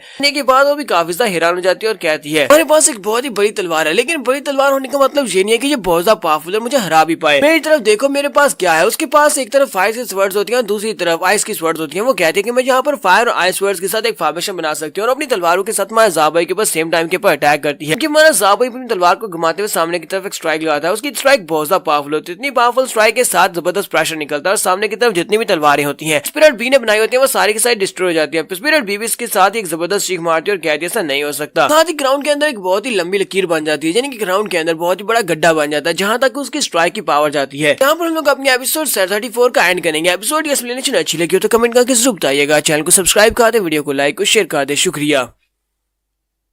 तो गाइस कैसे हम सब लोग गो डाउन दी माउंटेन के एपिसोड 35 के साथ हाजिर हो। तो लास्ट एपिसोड के एंड पे हमने देखा था कि हमारा ज़ाओ भाई सामने की तरफ एक बहुत ही पावरफुल स्ट्राइक लगाता है। उसकी स्ट्राइक इतनी पावरफुल होती है कि वहां पर सामने इसका काफी बड़ा हिस्सा भी डिस्ट्रॉय हो जाता है। लेकिन इसी के साथ स्पिरिट को दिखाते हैं कि वो ग्राउंड के अंदर से बाहर निकल रही होती है और उसे कहती है तो मुझे यहाँ पर बहुत ज्यादा डरा दिया था। मुझे लगा था कि तुम्हारी स्ट्राइक इतनी पावरफुल है कि तुम यहाँ पर मेरी बॉडी के 2 टुकड़े कर दोगे, लेकिन मुझे तो कुछ भी नहीं हुआ। वो उसके सामने खड़ी होकर वहां पर जोर जोर से हंसना शुरू कर देती है और अपनी बढ़ाई कर रही होती है कि उसे कुछ भी नहीं हुआ। साथ ही पीछे का सीन दिखाते हैं, उस बेचारे के पीछे के सारे कपड़े फट चुके होते हैं। वहां पर जोर जोर से हंस रही होती है। उसी वक्त उसके ऊपर फिर से स्ट्राइक होती है तो वो जल्दी से साइड के ऊपर हटते हुए स्ट्राइक को अवॉइड करती है। तो हमारा ज़ाओ भाई फिर से उसके ऊपर अटैक करता है और उसे कहता है मैं यहाँ पर दोबारा तुम्हारे साथ बिल्कुल भी मजाक नहीं करने वाला। अगर दोबारा तुमने मेरे सवाल का जवाब नहीं दिया तो इस बार जो स्ट्राइक होगी वो मिस नहीं होगी बल्कि तुम्हारी बॉडी के 2 टुकड़े हो जाएंगे। तो इस बात से स्पिरिट भी काफी ज्यादा घबरा जाती है और कहती है लड़का यहाँ पर वाकई में कोई मजाक नहीं कर रहा, ये वाकई में सीरियस हो चुका है, लगता है कि मुझे यहाँ पर कुछ और करना होगा। तो वो अपने पजामे कोई झंडा बनाते हुए उसके सामने करते हुए कहती है हम लोग यहाँ पर आपस में फाइटिंग कर रहे हैं, क्यों ना हम लोग यहाँ पर आपस में सुलह कर ले, क्योंकि वैसे भी मैं तो एक गार्डियन स्पिरिट हूँ, मेरा काम यहाँ पर गार्ड करना है। चलो ठीक है हम लोग आपस में दोस्त बन जाते हैं। हमारा ज़ाओ भाई से कहता है मेरी दोस्त कहाँ पर है। तो ये बात सुनने के बाद प्रिंस एस्ट्रिक और इसके साथ साथ प्रिंस ज़ुलिन वो दोनों काफी ज्यादा हैरान होते हैं और कहते हैं ये लड़का पागल तो नहीं हो गया, ये यहाँ पर कह रहा है कि आर्याना कहाँ पर है जबकि आर्याना तो यहाँ पर है। इनमें से कहता है तुम्हारी इस बात का क्या मतलब है। एस्ट्रिक से कहता है क्या इसे दिखाई नहीं दे रहा कि आर्याना हमारे सेम पीछे खड़ी है। स्पिरिट उसे कहती है अगर तुम अपनी दोस्त को बचाना चाहते हो तुम्हें जाकर अपनी दोस्त के नीचे खड़ा होना होगा, उसके नीचे जाकर खड़े हो जाओ और उसी के साथ ही तुम अपनी दोस्त को बचा सकते हो, वो फॉर्मेशन डीएक्टिवेट हो जाएगी। सही इसका छोटा सा फंडा है। तुम्हारा ज़ाओ भाई इसकी बात सुनने के बाद जल्दी से जंप करते फॉर्मेशन प्लेट के ऊपर जाता है और वहां पर आर्याना के नीचे खड़े होकर अपनी तलवार को आर्याना के गले के अंदर दंसा देता है। हमारा ज़ाओ भाई अपनी तलवार को उसकी गर्दन के अंदर दंसाता है। देखने के बाद प्रिंस एस्ट्रिक और ज़ुलिन दोनों बहुत ज्यादा हैरान हो जाते हैं। आर्याना के गले के अंदर तलवार दंसने के बाद वहां पर एक बड़े से मॉन्स्टर में चेंज हो जाती है। वो एक बड़ा सा पूप मॉन्स्टर बन जाती है। एक ट्रैप था जो कि अगर ज़ाओ भाई वहां पर नीचे खड़ा होता तो वो अपना बड़ा सा मुंह खोलकर ज़ाओ भाई को खा जाता। ठीक है साथ ही प्रिंस एस्ट्रिक चिल्लाकर कहता है ये क्या आर्याना बड़े से पूप में कैसे चेंज हो गई। तो हमारा ज़ुलिन उसे चिल्लाकर कहता है बकवास बंद करो, वो आर्याना नहीं वो था ही पूप मॉन्स्टर। तो अब हमारी स्पिरिट अभी तक घबरा जाती है और उसे कहती है प्लीज प्लीज यहाँ पर मेरे साथ कुछ भी बुरा मत करना, मैं यहाँ पर तुम्हारी दोस्त को भी बाहर निकाल कर लाती हूँ। इसी के साथ ही वो वहाँ पर से सिलेंडर को वहाँ से बाहर निकालती है जो ग्राउंड के अंदर से बाहर निकलता है। वो उसे कहती है क्या तुम देख रहे हो तुम्हारी दोस्त बिल्कुल ठीक है, उसे कुछ भी बुरा नहीं हुआ, बिल्कुल ठीक है, मैंने उसको बिल्कुल भी नुकसान नहीं पहुंचाया। ज़ाओ भाई उसे कहता है चलो जल्दी से उसे बाहर निकालो। स्पिरिट उसे कहती है हाँ क्यों नहीं, मैं अभी अंदर जाती हूँ, जाकर उस क्वान टाइगर के बाहर लेकर आती हूँ, तुम बस यहीं पर रुको मेरा इंतजार करो। तो वो जल्दी से जाती है, दरवाजा खोलकर अंदर चली जाती है। जाने के साथ ही वो अपने पास एक लॉक निकाल के दरवाजे को अंदर वाली साइड से ताला लगा देती है। ये देखने के बाद प्रिंस एस्ट्रिक कहता है तुम्हें क्या पता है, क्या लगता है यहाँ पर क्या हो रहा है। एस्ट्रिक उसे कहता है मुझे नहीं पता कि क्या हो रहा है, लेकिन मुझे लगता है कि वो स्पिरिट यहाँ पर फिर से कुछ ना कुछ बुरा करने वाली है। इसके साथ स्पिरिट अंदर जाकर अंदर से लॉक लगाने के बाद जोर जोर से हंसना शुरू कर देती है और उसे कहती है तुम्हें यहाँ पर इस बात के बाद बहुत ज्यादा अफसोस होने वाला है कि तुमने यहाँ पर मुझे जिंदा क्यों छोड़ दिया, यहाँ पर मुझे अंदर ही क्यों आने दिया और इस लड़की को खोलने के लिए यहाँ पर क्यों भेजा है, क्योंकि मैंने इसको अंदर से लॉक लगा दिया। इसका मतलब यह है कि तुम इसे बाहर से नहीं तोड़ सकते। क्या तुम्हें पता है कि इसके शीशे को किससे बनाया गया, इसे गोल्डन कर्टन ऑफ गॉड से बनाया गया है। इसे दुनिया में कोई भी ऐसी चीज नहीं है जो काट सके, तुम इसको बिल्कुल भी नहीं काट सकते, बाहर से तो बिल्कुल भी नहीं। तुम्हारा ज़ाओ भाई उसे कहता है कि मुझे बहुत ज्यादा गुस्सा आ रहा है, अब मैं यहाँ पर तुम्हें इतना ज्यादा पीटने वाला हूँ कि तुम मर जाओगी। क्योंकि वो स्पिरिट उसे कहती है कि अगर तुम्हें लगता है कि तुम यहाँ पर मुझे पीट सकते हो तो फिर ठीक है अंदर आकर दिखाओ, इसको तोड़कर अंदर आ जाओ और उसके बाद मुझे पकड़कर जितना पीटना है पीट लेना। वो इसे कहता है तुम यहाँ पर मेरा टाइम वेस्ट कर रहे हो। जबकि प्रिंस उसे कहता है, प्रिंस ज़ुलिन उसे कहता है अगर ये वाकई में legendary golden curtain of God है तो उसका मतलब यह है कि इसे नहीं तोड़ा जा सकता। इसके बारे में सुना है कि ये बहुत ही पावरफुल है, इतना पावरफुल है कि इसको तोड़ना बहुत ज्यादा मुश्किल है। हमारी दुनिया के ऊपर भी एक तरह का एक टुकड़ा मौजूद है, गोल्डन कर्टन ऑफ गॉड के टुकड़े को नेशनल ट्रेजरी को गार्ड करने के लिए रखा गया है, उस किंगडम की ट्रेजरी को गार्ड करने के लिए जहाँ पर अब कोई भी नहीं जा सकता। इस कर्टन ऑफ गॉड को कोई भी तोड़ नहीं सकता, जिसकी वजह से वहाँ पर ट्रेजरी के अंदर से खजाना लेकर आ पाना बहुत ज्यादा मुश्किल है। वजह से इसे टॉप सिक्योरिटी के लिए यूज किया जाता है। तो हम लोग यहाँ पर क्या करेंगे अगर वाकई में ये गोल्डन कर्टन ऑफ गॉड उस गोल्डन कर्टन ऑफ गॉड से भी ज्यादा स्ट्रॉन्गर हुआ तो, क्योंकि यहाँ पर तो इसकी फार्म बहुत ज्यादा प्योर है। तुम्हारा ज़ाओ भाई इसके ऊपर स्ट्राइक्स लगाता है लेकिन कुछ भी असर नहीं होता। कर्टन ऑफ गॉड से बने हुए शीशे के ऊपर जरा सा भी असर नहीं हो रहा था। तो वो उसे कहती है कि तुम्हें यहाँ पर अपनी एनर्जी वेस्ट करने की जरूरत नहीं है क्योंकि तुम ये नहीं कर सकते। इसके साथ स्पिरिट उसे कहते हैं कि इसको सिर्फ और सिर्फ अंदर वाली साइड से ही खोला जा सकता है, क्योंकि बाहर वाली साइड से इसके ऊपर अटैक करके चाहे कितना ही अटैक क्यों ना कर लो तुम इसे ओपन नहीं कर सकते। इसी वजह से ये वाली बात बता रही होती है। उसी वक्त हमारे ज़ाओ भाई का जो व्हाइट टाइगर होता है वो अपने साइज को बड़ा करता है और उसके पीछे खड़ा होता है। ये देखने के बाद प्रिंस एस्ट्रिक और ज़ुलिन काफी हैरान होते हैं। ज़ाओ भाई कहता है हाँ ये तो मेरा किटी है।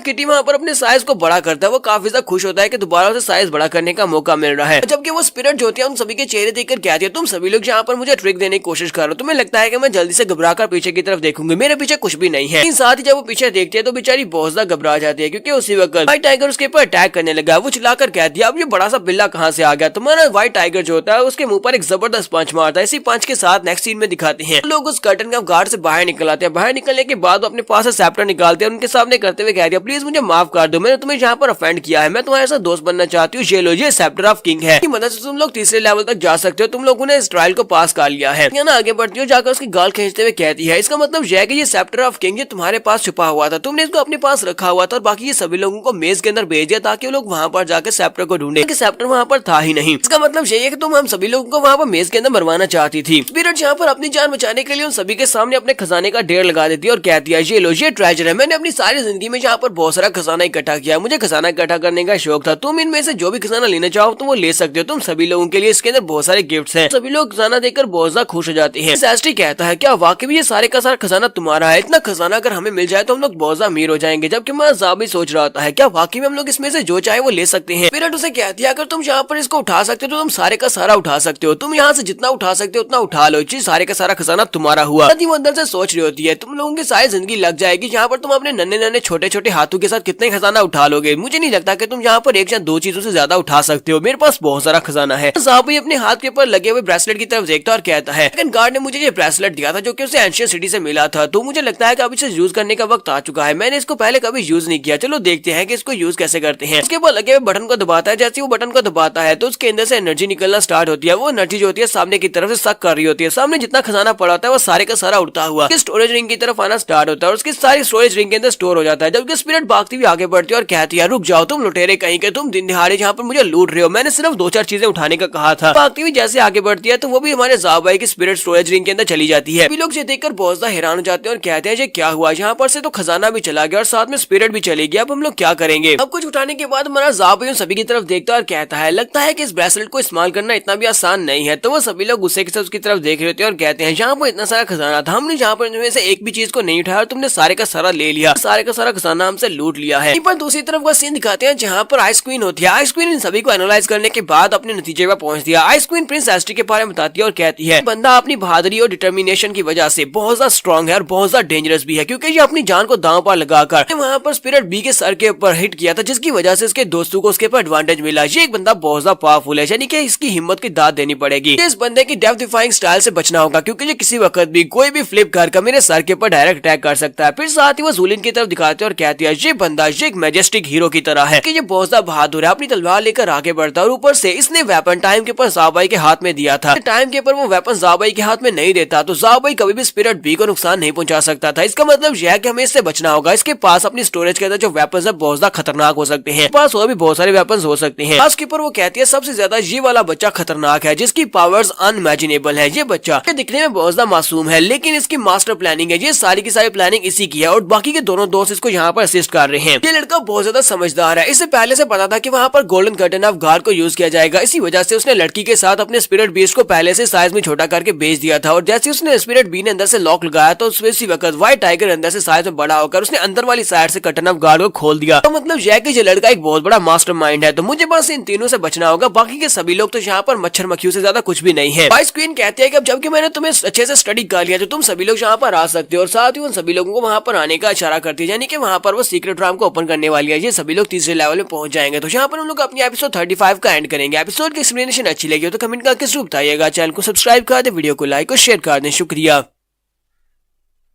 तो गाइस कैसे आप सब लोग गो डाउन दी माउंटेन के एपिसोड 36 के साथ हाजिर हो। तो लास्ट एपिसोड के एंड पे हमने देखा था क्वीन जो होती है वो 3 लोगों को वहाँ पर मार्कअप करती है और कहती है यही 13 लोग जहाँ के मास्टरमाइंड और सबसे ज्यादा पावरफुल और इवलनेस हैं। यहाँ पर इन तीनों लोगों को फायर करना होगा, मेरे लिए यही 3 लोग हैं जिनको मैं यहाँ पर सबसे पहले मारूंगी। तो वो कहती है तुम तीनों जो अब यहाँ पर तीसरे ट्रायल में आने वाले हो क्योंकि तुमने सेकंड ट्रायल को पार कर लिया, अब तुम्हारा सामना यहाँ पर मेरे साथ होने वाला है। साथ ही वो वहाँ पर पोर्टल को एक्टिवेट करती है ताकि वो सभी लोगों को अपने पास लेकर आ सके। फिर दूसरी तरफ का सीन दिखाते हैं जहाँ पर वो सभी लोग चिल्ला चिल्लाकर हमारे ज़ाबाई के ऊपर गुस्सा खा रहे होते हैं। इसलिए प्रिंस एस्टिक वो उसे कहता है कि इतना सारा खजाना था, तुम सारे का सारा अपने लिए ले गए, तुम कमीने कहीं के, तुमने सारे का सारा खजाना दिन दिहाड़े हमसे लूट लिया है, चलो जल्दी से उस ब्रेसलेट के अंदर से आधे खजाने को बाहर निकालो, वो हमारा भी है। जुलियन भी से कहता है जरा अपने लालची चेहरे की तरफ देखो तो सही, कि तुम हालांकि एक बहुत ही मासूम सा लड़के दिखाई देते हो, लेकिन लालच से भरे हुए तुमने सारे का सारा खजाना उठा लिया। लोग अभी यहीं पर आपस में बात ही कर रहे होता है कि उसी वक्त उनके पाँव के नीचे पोर्टल ओपन होना स्टार्ट होते हैं। ये सभी लोग जहाँ से टेलीपोर्ट होने वाले हैं, ये सभी के सभी लोग जितने भी सेकंड ट्रायल के ऊपर होते हैं वो सभी लोग, ठीक है, सभी लोग भी जिनके साथ होते हैं उन सभी के पाँव के नीचे पोर्टल ओपन होते हैं और सभी लोग वहाँ से टेलीपोर्ट होने वाले हैं तीसरे राउंड में। वहाँ पर मॉन्स्टर्स को मार रहे होते हैं और कुछ मॉन्स्टर्स की बॉडी के अंदर से कोर्स को निकाल रहे होते हैं, लेकिन इसी के साथ ही वो सभी लोग टेलीपोर्ट हो जाते हैं। सभी लोग दूसरी तीसरी थर्ड लेवल के ऊपर यानी दूसरी राम के अंदर जाकर गिरते हैं और साहब भी बड़े आराम के साथ ऊपर से नीचे की तरफ गिर रहा होता है, जबकि आरियाना वहाँ पर एक स्पेशल शील्ड बना रही होती है। इसी के साथ उसकी शील्ड के साथ साथ वहाँ पर एक और शील्ड बन जाती है जिसमें वो सभी लोग ट्रैप हो जाते हैं, क्योंकि आईसी क्वीन जो होती है उन सभी लोगों को वहाँ पर बुलाने के बाद उन तीनों के अलावा बाकी के सभी लोगों को अपनी आईसी शील्ड के अंदर ट्रैप कर देती है। क्योंकि सभी लोग वहाँ पर जितने भी लोग होते हैं इन तीनों के अलावा वो सभी लोग वहाँ पर बबल्स के अंदर ट्रैप हो जाते हैं और वो लोग वहाँ पर कुछ भी देख ना सके, वजह से वो उन सभी लोगों को वहाँ पर बबल के अंदर ट्रैप कर देती है। आईसी क्वीन यहाँ पर इन तीनों के साथ अकेले निमटना चाहती है, तो प्रिंस एस्ट्रिक कहता है यहाँ पर सिचुएशन क्या है समझ नहीं आ रही। के साथ ही वो साइड के ऊपर देखते हैं तो वहाँ पर उन्हें सबसे पावरफुल लोग जो कि उनके एसोसिएशन के मेंबर्स भी थे उन सभी की बॉडीज दिखाई देती है जो कि आइस के अंदर जमी होती है। वो लोग कहते हैं ये तो हमारी पूरी की पूरी जूलैंड कॉन्टिनेंट के सबसे पावरफुल लोग हैं, काउंसिल के सभी मेंबर्स यहाँ पर आइस के अंदर जम चुके हैं। इनके साथ ही सब कुछ किसने किया होगा। आरियाना वहाँ पर अपने ग्रैंडपा को देख रही होती है, उसके ग्रैंडपा भी वहाँ पर आइस के अंदर कवर होते हैं। सभी लोग जोर जोर चिल्लाना शुरू कर देते हैं और क्या सब कुछ खत्म हो गया, सब कुछ खत्म हो गया, हमारे पास जितने स्ट्रॉन्गेस्ट वॉरियर थे वो सभी लोग तो यहाँ पर आइस के अंदर ट्रैप हो चुके हैं, उन सभी को हरा दिया गया है। अब हमें यहाँ पर कौन बचाएगा, हम सभी लोग तो बहुत ज्यादा लो लेवल के हैं, जबकि ये एसोसिएशन मेंबर्स बहुत ज्यादा पावरफुल थे। हम सभी लोग यहाँ पर खजाना लेने के लिए आए थे, ना कि यहाँ पर मरने के लिए आए थे। ये वाली सीक्रेट राम तो बहुत ज्यादा टेरिफाइंग, अब हम सभी लोग यहाँ पर मरने वाले हैं। क्वीन वहाँ पर आती है और कहती है तुम सभी लोग ने बिल्कुल करेक्टली गेस किया है, हाँ तुम सभी लोग यहाँ पर मरने वाले हो। वो कहती है तुम तीनों ने यहाँ पर हमारे सारे के सारे प्लान्स को डिस्टर्ब किया है, तुम तीनों बहुत ज्यादा खास हो, इसी वजह से तुम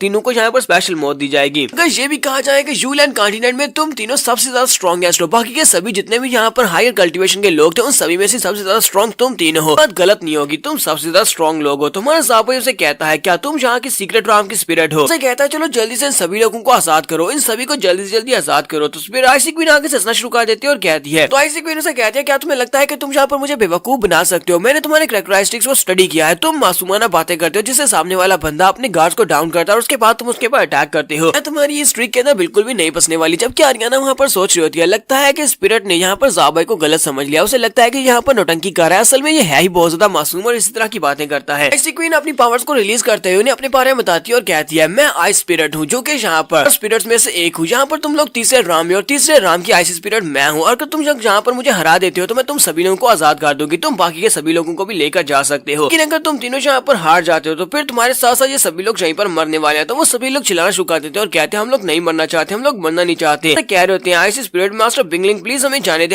हम यहाँ पर नहीं मरेंगे। साहब अपनी तलवार निकालता और कहते तो फिर ठीक है इसको हराते हैं, जबकि अपने जुलिन उसे कहता है नहीं तुम यहीं पर रुको, मुझे पहले जाने दो। साहब से कहता है मुझे अपनी तलवार दो, मैं तुम्हारी तलवार के साथ उसके ऊपर अटैक करता हूँ। तुम्हारा साहब से कहता है हाँ क्यों नहीं, तो उसे अपनी तलवार देता है। इसके साथ ही प्रिंस जुलिन हमारे साहब की तलवार को हाथ में पकड़ता है और उसे कहता है इस तलवार के अंदर बहुत सारी मैजेस्टिक पावर्स है, इस तलवार की मदद से मैं अपनी पावर्स को एक्टिवेट कर सकता हूँ, मेरी पावर्स बहुत ज्यादा बढ़ जाएंगी। साहब से कहता है क्या तुम मेरी तलवार को यूज कर सकते हो, लगता नहीं है कि तुम मेरी तलवार को यूज कर पाओगे। तो प्रिंस जुलिन उसे कहता है कि मैं इस तलवार को यूज कर सकता हूँ, अगर तुम्हारे नजरिए से देखा जाए तो मैं इस तलवार के लिए ज्यादा लायक हूँ, क्योंकि मैं आईसी टेंपल ऑफ लाइट का मास्टर हूँ और तुम तो कुछ भी नहीं हो। उस तलवार को लेकर आईसी क्वीन के ऊपर अटैक करने के लिए आगे बढ़ता है और कहता है मैं यहाँ पर सबसे ज्यादा स्ट्रॉन्गेस्ट हूँ तुम सभी में से, क्योंकि मेरी कल्टीवेशन बेस तुम दोनों से ज्यादा है। तो वो अपनी तलवार लेकर आगे बढ़ता है और जाकर आईसी क्वीन के ऊपर अटैक करने लगता है। इसी के साथ ही आईसी क्वीन उसके मुंह पर एक थप्पड़ मारती है, वो बेचारा पीछे की तरफ गिर जाता है, तलवार भी उसके हाथ से गिर जाती है। तो मैंने साहब से कहता है मैंने तुम्हें कहा था ना कि तुम इस तलवार को भी ठीक से यूज नहीं कर सकते, तलवार को यूज करने के लिए तुम्हें इस तलवार का यूज होना पड़ेगा। प्रिंस जुलिन नीचे गिरने के बाद रोना शुरू कर देता है और कहता है ऐसा नहीं हो सकता, ऐसा नहीं हो सकता, मैं इस तलवार के लायक हूँ, मैं इस तलवार को यूज कर सकता हूँ, ये इम्पॉसिबल है, ये तलवार मेरा कहा क्यों नहीं मानती। क्वीन कहती है लगता है कि मैंने तुम लोगों को कुछ ज्यादा ही ओवर एस्टिमेट कर दिया था, तुम लोग तो बस कचरा और कुछ भी नहीं हो, तुम लोग वहाँ पर पता नहीं कैसे सर्वाइव करके यहाँ तक पहुँच आए हो। इसके साथ ही प्रिंस जुलिन अपने पास अपनी टेंपल ऑफ लाइट की वाइल्ड लाइट स्वॉर्ड को निकालता है और उसे अपने बाजू के अंदर धंसा देता है, जिससे उसके ऊपर ब्लड लगता है। वो अपनी ब्लड टेक्निक को यूज करते हुए कहता है यहाँ पर टेंपल ऑफ लाइट का प्रिंस तुम्हें यहाँ पर खत्म करने के लिए आया ताकि बाकी सभी लोगों की जान बचा सको। टेंपल ऑफ लाइट हमेशा रोशनी फैलाता है। यहाँ पर अपनी जिंदगी की सबसे ज्यादा स्ट्रॉन्गेस्ट पावरफुल टेक्निक को यूज करने लगा जो कि एक फॉरबिडन टेक्निक है। तो इसी के साथ ही वो अपनी स्पेशल टेक्निक को रिलीज करते हुए उसके ऊपर अटैक करने के लिए आगे बढ़ता है, क्योंकि उसकी वर्ड ऑफ लाइट जो होती है पहले से बहुत ज्यादा चमक रही होती है। क्वीन उसे कहती है तुम्हारी टेक्निक काफी ज्यादा कूल है, लेकिन अफसोस ये टेक्निक इतनी भी ज्यादा पावरफुल नहीं है। इसी के साथ ही उसके ऊपर अटैक करते वहां से आगे गुजर जाती है। प्रिंस जूलियन बेचारे को अटैक करने का मौका भी नहीं मिलता और उसकी जो बड़ा सा जायंट होता है, आइस स्पिरिट होती है, वो वहीं पर डिस्ट्रॉय हो जाती है। बेचारे प्रिंस जूलियन बेचारे का एक हाथ भी कटकर वहीं पर नीचे गिर जाता है ग्राउंड के ऊपर। और ऊपर से प्रिंस जूलियन बहुत ही बुरी तरह से जख्मी होता है। आरियाना चलाकर कहती है जूलियन की स्वर्ड स्पिरिट वो भी डिस्ट्रॉय हो चुकी है और ऊपर से बेचारे का एक हाथ भी कट गया। सभी लोग भी कहते हैं जूलियन के साथ सब बिल्कुल भी नहीं होना चाहिए था, इसने उसकी स्वर्ड को कट ऑफ कर दिया, जिसका मतलब यह है वो दोबारा तलवार को नहीं यूज कर पाएगा। बाकी के सभी लोग भी देखकर रोना शुरू कर देते हैं। प्रिंस जूलियन बेचारा वहीं पर अपने कटे हाथ के साथ बैठा होता है और बेचारा काफी ज्यादा उदास भी होता है और ऊपर से बहुत ज्यादा जख्मी भी है। तो इसी के साथ ही आइसी क्वीन कहती है तुम तो अब एक बेकार इंसान हो चुके हो, क्योंकि अब तुम एक तलवार भी यूज नहीं कर सकते हो, तुम्हारे स्वर्ड स्पिरिट भी डिस्ट्रॉय हो चुकी है। इसी के साथ ही वो एक आइस क्रिस्टल को उसकी तरफ फेंकती है और कहती है तो फिर ठीक है, मैं यहाँ पर तुम्हें दुनिया के बॉय से खत्म कर देती हूँ, क्योंकि तुम यहाँ पर एक बहुत बड़े कचरे बन चुके हो। तो जैसे वो अपने क्रिस्टल को उसकी तरफ फेंकती है, हमारा ज़ाबी हमारे जूलियन के सामने पहुंच जाता है, जाकर उस क्रिस्टल को तोड़कर उसे बचा लेता है। आइसी क्वीन से कहता है कि तुम ऐसा बिल्कुल भी नहीं कर सकती। पर उन दोनों बैंडर्स को भी दिखाते हैं। उन दोनों बैंडर्स के अलावा बाकी के जितने भी लोग बबल्स के अंदर है वो सभी के सभी लोग बेहोश हो जाते हैं। तो वो दोनों बैंडर्स कहते हैं बाकी के सभी लोग तो बेहोश हो गए, लेकिन हम लोग अभी तक बेहोश नहीं हुए। तो उसका लीडर उसे कहता है लगता है कि हमें भी यहाँ पर बेहोश होने का नाटक करना होगा, क्योंकि बाकी के सभी लोग बेहोश हो गए तो हम लोग भी नाटक कर लेते हैं। हम लोग पता नहीं यहाँ पर बेहोश क्यों नहीं हुए। इसके साथ ही वो दोनों जैसे वो यहाँ पर नौटंकी करने लगते हैं, वो बबल के अंदर से बाहर गिर जाते हैं। वो दोनों जैसे बाहर निकलते हैं तो उसी वक्त उनके सामने वो बंदा खड़ा होता है। तो उसे देखते कहता है इवल लॉर्ड वन तुम यहाँ पर हो। लॉर्ड वन उन दोनों से कहता है कि तुम दोनों भी यहाँ पर पहुंच चुके हो। मैंने तुम दोनों से कहा था कि इस लोगों के पीछे रहना, तुमने बहुत अच्छा काम किया। चलो जल्दी से यहाँ पर लोग अपनी मैजिक पावर्स को यूज करेंगे ताकि हम लोग इस लड़के की पावर्स को रिस्ट्रेन कर सके। हमने इस लड़के की पावर्स को रिस्ट्रेन कर दिया तो आइसी क्वीन इसको आसानी से मार डालेगी। तो वो दोनों से कहते हैं ठीक है, हम लोग यहाँ पर तुम्हारा साथ देते हैं। इसी तरफ आइसी क्वीन अपनी पावर्स को रिलीज करते हुए हमारे ज़ाबाई के ऊपर अटैक करने के लिए रेडी होती है और उसे कहती है क्या तुम यहाँ पर सबर नहीं कर सकते? लगता है कि तुम्हें भी यहाँ पर अपनी कल्टीवेशन को अबॉलिश करवाने का बहुत ज्यादा शौक है। प्रिंस जूलियन के ना तुम भी अपने हाथ पांव कटवाना चाहते हो तो फिर ठीक है, मैं यहाँ पर तुम्हारे भी कटवा देती हूँ। हमारा ज़ाबाई वहाँ पर उसके सामने अपने प्रेशर को रिलीज करता है। जैसे वो प्रेशर को रिलीज करता है तो आइसी क्वीन को भी एक झटका लगता है। वो कहती है ऐसा कैसे हो सकता है, ये तो बहुत ज्यादा पावरफुल है। ज़ाबाई अपनी तलवार को लाकर उसके मुंह के तक अंसा देता है, जो कि तलवार उसके मुंह के आर पार हो जाती है। लेकिन आइसी क्वीन क्योंकि आइस से बनी हुई है तो वो अपनी बॉडी को दोबारा से रिकवर कर लेती है। आइसी क्वीन उसे कहती है क्या तुम यहाँ पर इस टूटी हुई तलवार के साथ मुझे हर्ट करना चाहते हो? तुम्हारी ये तलवार मेरे सामने कुछ भी नहीं है, ये बेकार है। तुम्हारा ज़ाबाई वहीं पर खड़े खड़े स्ट्राइक्स लगाता है, जिसके साथ उसकी पूरी बॉडी को वहाँ पर टुकड़े टुकड़े करने की कोशिश करता है। लेकिन आइसी क्वीन अपनी बॉडी को फिर से वहाँ पर जोड़ लेते हैं, क्योंकि आइसी क्वीन आइस से बनी हुई है इसी वजह से। लेकिन उस तलवार की वजह से उसे काफी बुरी तरह से नुकसान पहुंचता है। वो इस बात से बहुत ज्यादा घबरा जाती है और कहती है आखिर इस ब्लैक स्वर्ड का ओरिजिन क्या है? ये ब्लैक स्वर्ड तो मुझे भी नुकसान पहुंचा सकती है, हालांकि मैं यहाँ पर आइस के साथ बनी और मेरी बॉडी को नुकसान नहीं पहुंच सकता। अब हम लोग अपनी एपिसोड 36 का एंड करेंगे। एपिसोड की एक्सप्लेनेशन अच्छी लगी हो तो कमेंट करके जरूर बताइएगा। चैनल को सब्सक्राइब कर दे, वीडियो को लाइक और शेयर कर दें। शुक्रिया। तो गाइस लास्ट एपिसोड के एंड पे हमने देखा था ज़ाबाई अपनी तलवार के साथ आइसी क्वीन के ऊपर कट्स लगाता है, जिसकी वजह से वो बुरी तरह से जख्मी होती है। उस बेचारे के कपड़े शपड़े भी फट जाते हैं। तो वो कहती है आखिर इस ब्लैक स्वॉर्ड का ओरिजिन क्या है? इसकी ब्लैक स्वॉर्ड मुझे इतनी बुरी तरह से नुकसान कैसे पहुंचा सकती है? इसके साथ साइड के ऊपर इवल लॉर्ड वन को दिखाते हैं कि वहाँ पर एक स्पेशल विच फॉर्मेशन को यूज कर रहा होता है। डार्कनेस स्पेल को यूज करते हुए हमारे ज़ाबाई की मूवमेंट्स को वहाँ पर स्लो करने की कोशिश करता है। जैसे वो वहाँ पर एक बड़ी सी फॉर्मेशन को एक्टिवेट करता है, बाकी के दोनों से कहता है चलो जल्दी से स्टार्ट करो। तो वो दोनों भी मैजिशियंस होते हैं, वो दोनों भी वहाँ पर अपने स्पेशल स्किल्स को यूज करते हैं, वहाँ पर स्पेल को स्टार्ट करते हैं। जैसे वो लोग स्पेल को स्टार्ट करते हैं वो फॉर्मेशन हमारे ज़ाबाई के पाँव के नीचे जाकर एक्टिवेट हो जाती है। ज़ाबाई इस बात से बहुत ज्यादा हैरान होता है और कहता है ये क्या है, मेरे पाँव के नीचे क्या है? इसी के साथ ही आइसी क्वीन कहती है एक बहुत ही अच्छा चांस है और अपनी पावर्स को यूज करते हैं हमारे ज़ाबाई के ऊपर आइस क्रिस्टल्स के साथ अटैक कर देती है। वो आइस क्रिस्टल्स हमारे ज़ाबाई की तरफ आके पड़े होते हैं। इसी के साथ ही लॉर्ड इवल वन जो होता है वो चिल्लाकर उसे कहता है लॉर्ड बिंगलिंग, हमारा जो आपस में डील हुई थी उस डील के मुताबिक तुम्हें इसकी बॉडी को कंप्लीट छोड़ना होगा, तुम इसे मार नहीं सकते। आइसी क्वीन वहाँ पर उसको मारने के लिए पूरी बॉडी को डिस्ट्रॉय करने को तैयार होती है। वो अपनी पावर्स को रिलीज करते हुए हमारे ज़ाबाई के ऊपर अपने आइस क्रिस्टल्स के साथ अटैक कर देती है। वहाँ पर एक धमाका होता है आइस क्रिस्टल्स का, फिर साथ ही आइस क्रिस्टल उठते हुए पीछे की तरफ गिरते हैं। देखकर वो लोग काफी ज्यादा हैरान होते हैं कि वहाँ पर कुछ भी नहीं था, क्योंकि हमारे ज़ाबाई की बड़ी सिस्टर वहाँ पर पहुंच जाती है। उसकी सिस्टर उसे उठाकर वहाँ पर साइड के ऊपर ले आती है। देखने के बाद तो आइसी क्वीन बहुत ज्यादा हैरान होती है और कहती है कमी नहीं कही कि ये तो तुम हो। तो सिस्टर उन लोगों से कहती है तुम इस बारे में सोचना भी मत कि तुम मेरे छोटे भाई को यहाँ पर नुकसान पहुंचा सकती हो, तुम ज़ाबाई में लिटिल ब्रदर के साथ कुछ भी नहीं कर सकती। यहीं पर हमारे प्रिंस एस्ट्रिक को दिखाते हैं। प्रिंस एस्ट्रिक वहाँ पर खड़ा खड़ा सारी चीजों को एनालाइज कर रहा था। वो कहता है यहाँ पर प्रिंस जूलियन उसकी स्वर्ड स्पिरिट को डिस्बॉलिश कर दिया गया, अब वो वहाँ पर स्वर्ड स्पिरिट को यूज नहीं कर सकता। इसी तरह बाकी के सभी लोगों को सुला दिया गया, वो सारे के सारे सो चुके हैं। ताकि वो लड़का जो कि सबसे ज्यादा स्ट्रॉन्गेस्ट था वो भी यहाँ पर हार चुका है, वो भी यहाँ पर आइस स्पिरिट के सामने टेक नहीं पाया। वो कहता है लेकिन मैं मेरा क्या, मैं यहाँ पर अभी तक बिल्कुल सही सलामत कैसे हूँ? मैं यहाँ पर जाग रहा हूँ और मैं अभी तक सोया भी नहीं हूँ। यहाँ पर मेरे साथ हो क्या रहा है? मैं तो बिल्कुल एक नॉर्मल सा इंसान हूँ, फिर यहाँ पर मैं यहाँ पर जाग क्यों रहा हूँ?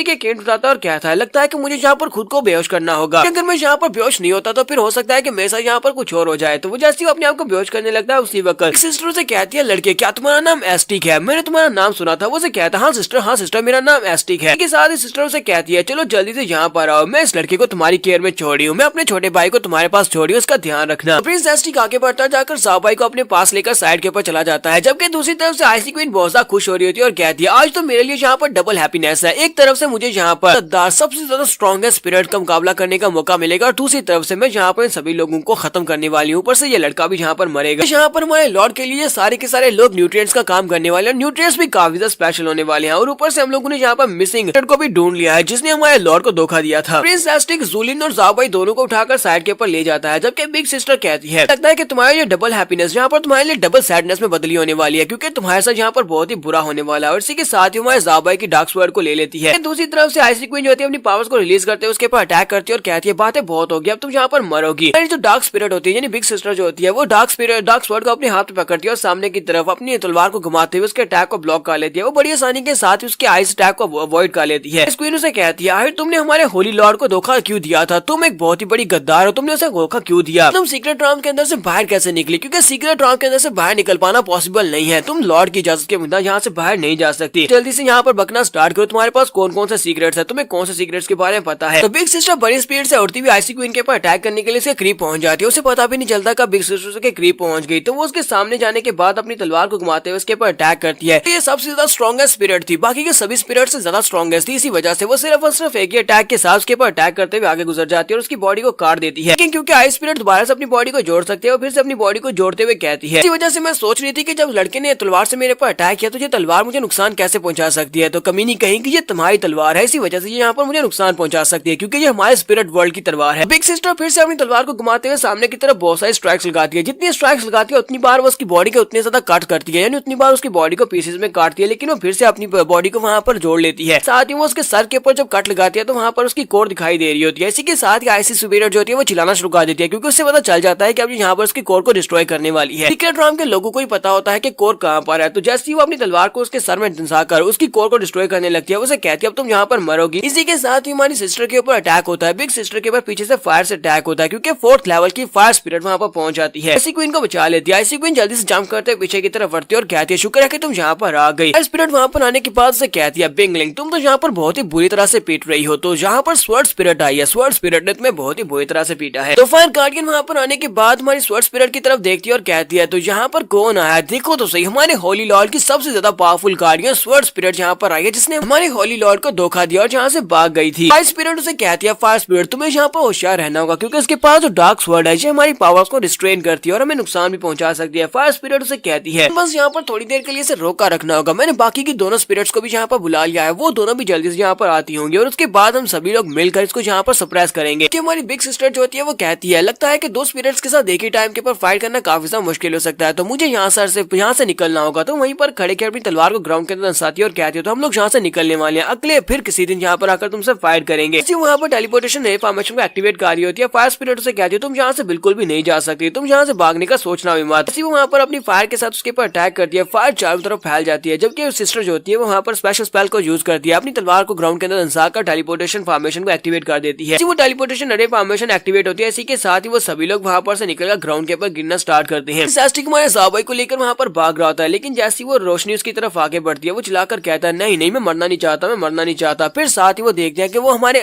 जूलियन कॉन्टिनेंट के ऊपर जहाँ पर से वो अंदर गए थे वहाँ पर नीचे गिर रहे होते हैं। वो ग्राउंड के ऊपर आकर गिरते हैं और बाकी के सभी लोग भी, वो सभी के सभी लोग जितने भी वहाँ पर थे वो सभी सीक्रेट राउंड के अंदर से बाहर आ जाते हैं। इस क्रिस्टल्स वाले सारे एसोसिएशन के मेंबर्स भी ऊपर से नीचे की तरफ गिरते हैं, जबकि उसी वक्त आइसी क्वीन कहती है, सारे के सारे न्यूट्रिएंट्स यहाँ से जा नहीं सकते, मुझे होली लॉर्ड के न्यूट्रिएंट्स को लेकर आना होगा। कि वो फायर स्पिरिट उसे कहती है, तुम वहाँ पर बाहर नहीं जा सकती, उस टेलीपोर्टेशन रे की मदद से तुम जूलियन कॉन्टिनेंट में नहीं जा सकती। प्रिंस एस्टिक उठने के बाद कहता है, जो तो मेरा अपना सिटी है, हम लोग गैलिया सिटी के बाहर हैं। इसका मतलब उस लड़की ने वहाँ पर टेलीपोर्टेशन रे को एक्टिवेट किया, जिसकी मदद से हम सभी लोग वहाँ से बाहर की तरफ गिर गए हैं। और सामने की तरफ देखता और कहता है, सभी लोग तो यहाँ पर हैं। इसी के साथ हमारी बिग सिस्टर वहाँ पर टेलीपोर्टेशन पोर्टल को क्लोज करने से पहले उन लोगों से कहती है, जाकर अपने होली लॉर्ड को बता देना कि सिर्फ और सिर्फ अपनी सीक्रेट राम में ही रहे, दूसरी दुनिया में आकर पंगा लेने की जरूरत नहीं है, वरना उसे बहुत ज्यादा भारी पड़ेगा, जैसे उसने पहले किया था। इसके साथ ही आई स्पिरिट चिल्लाकर उसे कहती है, मुझे भी यहाँ पर सीक्रेट बताओ कि तुमने यहाँ पर हमारे होली लॉर्ड के दिए हुए कर्ज को कैसे अनडू किया और हमारी सीक्रेट राम को छोड़कर दूसरी दुनिया में जा सकती हो। चलो जल्दी से मुझे भी बताओ, तुम इस सीक्रेट को कैसे जानती हो और तुम ये कैसे कर रही हो। हो। इसी के साथ ही स्वर्ड स्पिरिट उसे कहती है कि मेरा नाम स्वर्ड स्पिरिट नहीं बल्कि मेरा नाम जी बिगनिंग है। तो लोगों के सामने पोर्टल क्लोज हो जाता है और हमारी बिग सिस्टर भी वहाँ पर से गायब हो जाती है और गायब होने के बाद वो दूसरी तरफ निकल आती है। उसके वहाँ चले जाने के बाद आइस स्पिरिट बहुत ज्यादा गुस्से में होती है और कहती है सारे का सारा प्लान फेल हो चुका है, अब मैं जाकर अपने होली लॉर्ड को इस बारे में कैसे एक्सप्लेन करूंगी कि यहाँ पर क्या हुआ था। नेक्स्ट सीन में बाहर का दिखाया जाता है जहाँ पर बिग सिस्टर आगे बढ़ती है, जाकर मैं ज़ाबाई के सर के साथ अपना सर छोड़ती है और साथ ही अपनी पावर्स को उसकी बॉडी के अंदर ट्रांसफर करती है और उसे कहती है मैं तुम्हें अपनी काफी सारी एनर्जी देकर जा रही हूँ। इसके साथ ही वो भी वहीं पर बेहोश होकर गिर जाती है। जबकि एस्ट्रिक भागता है वहाँ पर आता है, कहता है मिस बिग बूम तुम्हारे साथ क्या हुआ, क्या तुम ठीक हो? लेकिन वो बेचारी वहीं पर बेहोश हो जाती है। प्रिंस एस्ट्रिक उसके पास ही खड़ा होता है, लेकिन साथ ही उस बेचारे के नाक से ब्लड भी बह रहा होता है। वो शर्मा रहा था और कहता है बेचारे की नाक से खून बह रहा था, साथ ही वो बहुत ज्यादा शर्मा भी रहा था और उसे कहता है मिस बिग बूम क्या तुम ठीक हो? साथ ही अपने हाथ को आगे बढ़ाकर जैसे उसको टच करने लगता है उसी वक्त तुम्हारा ज़ाबा उसके पीछे आकर खड़ा हो जाता है और उसे कहता है यार तुम क्या कर रहे हो?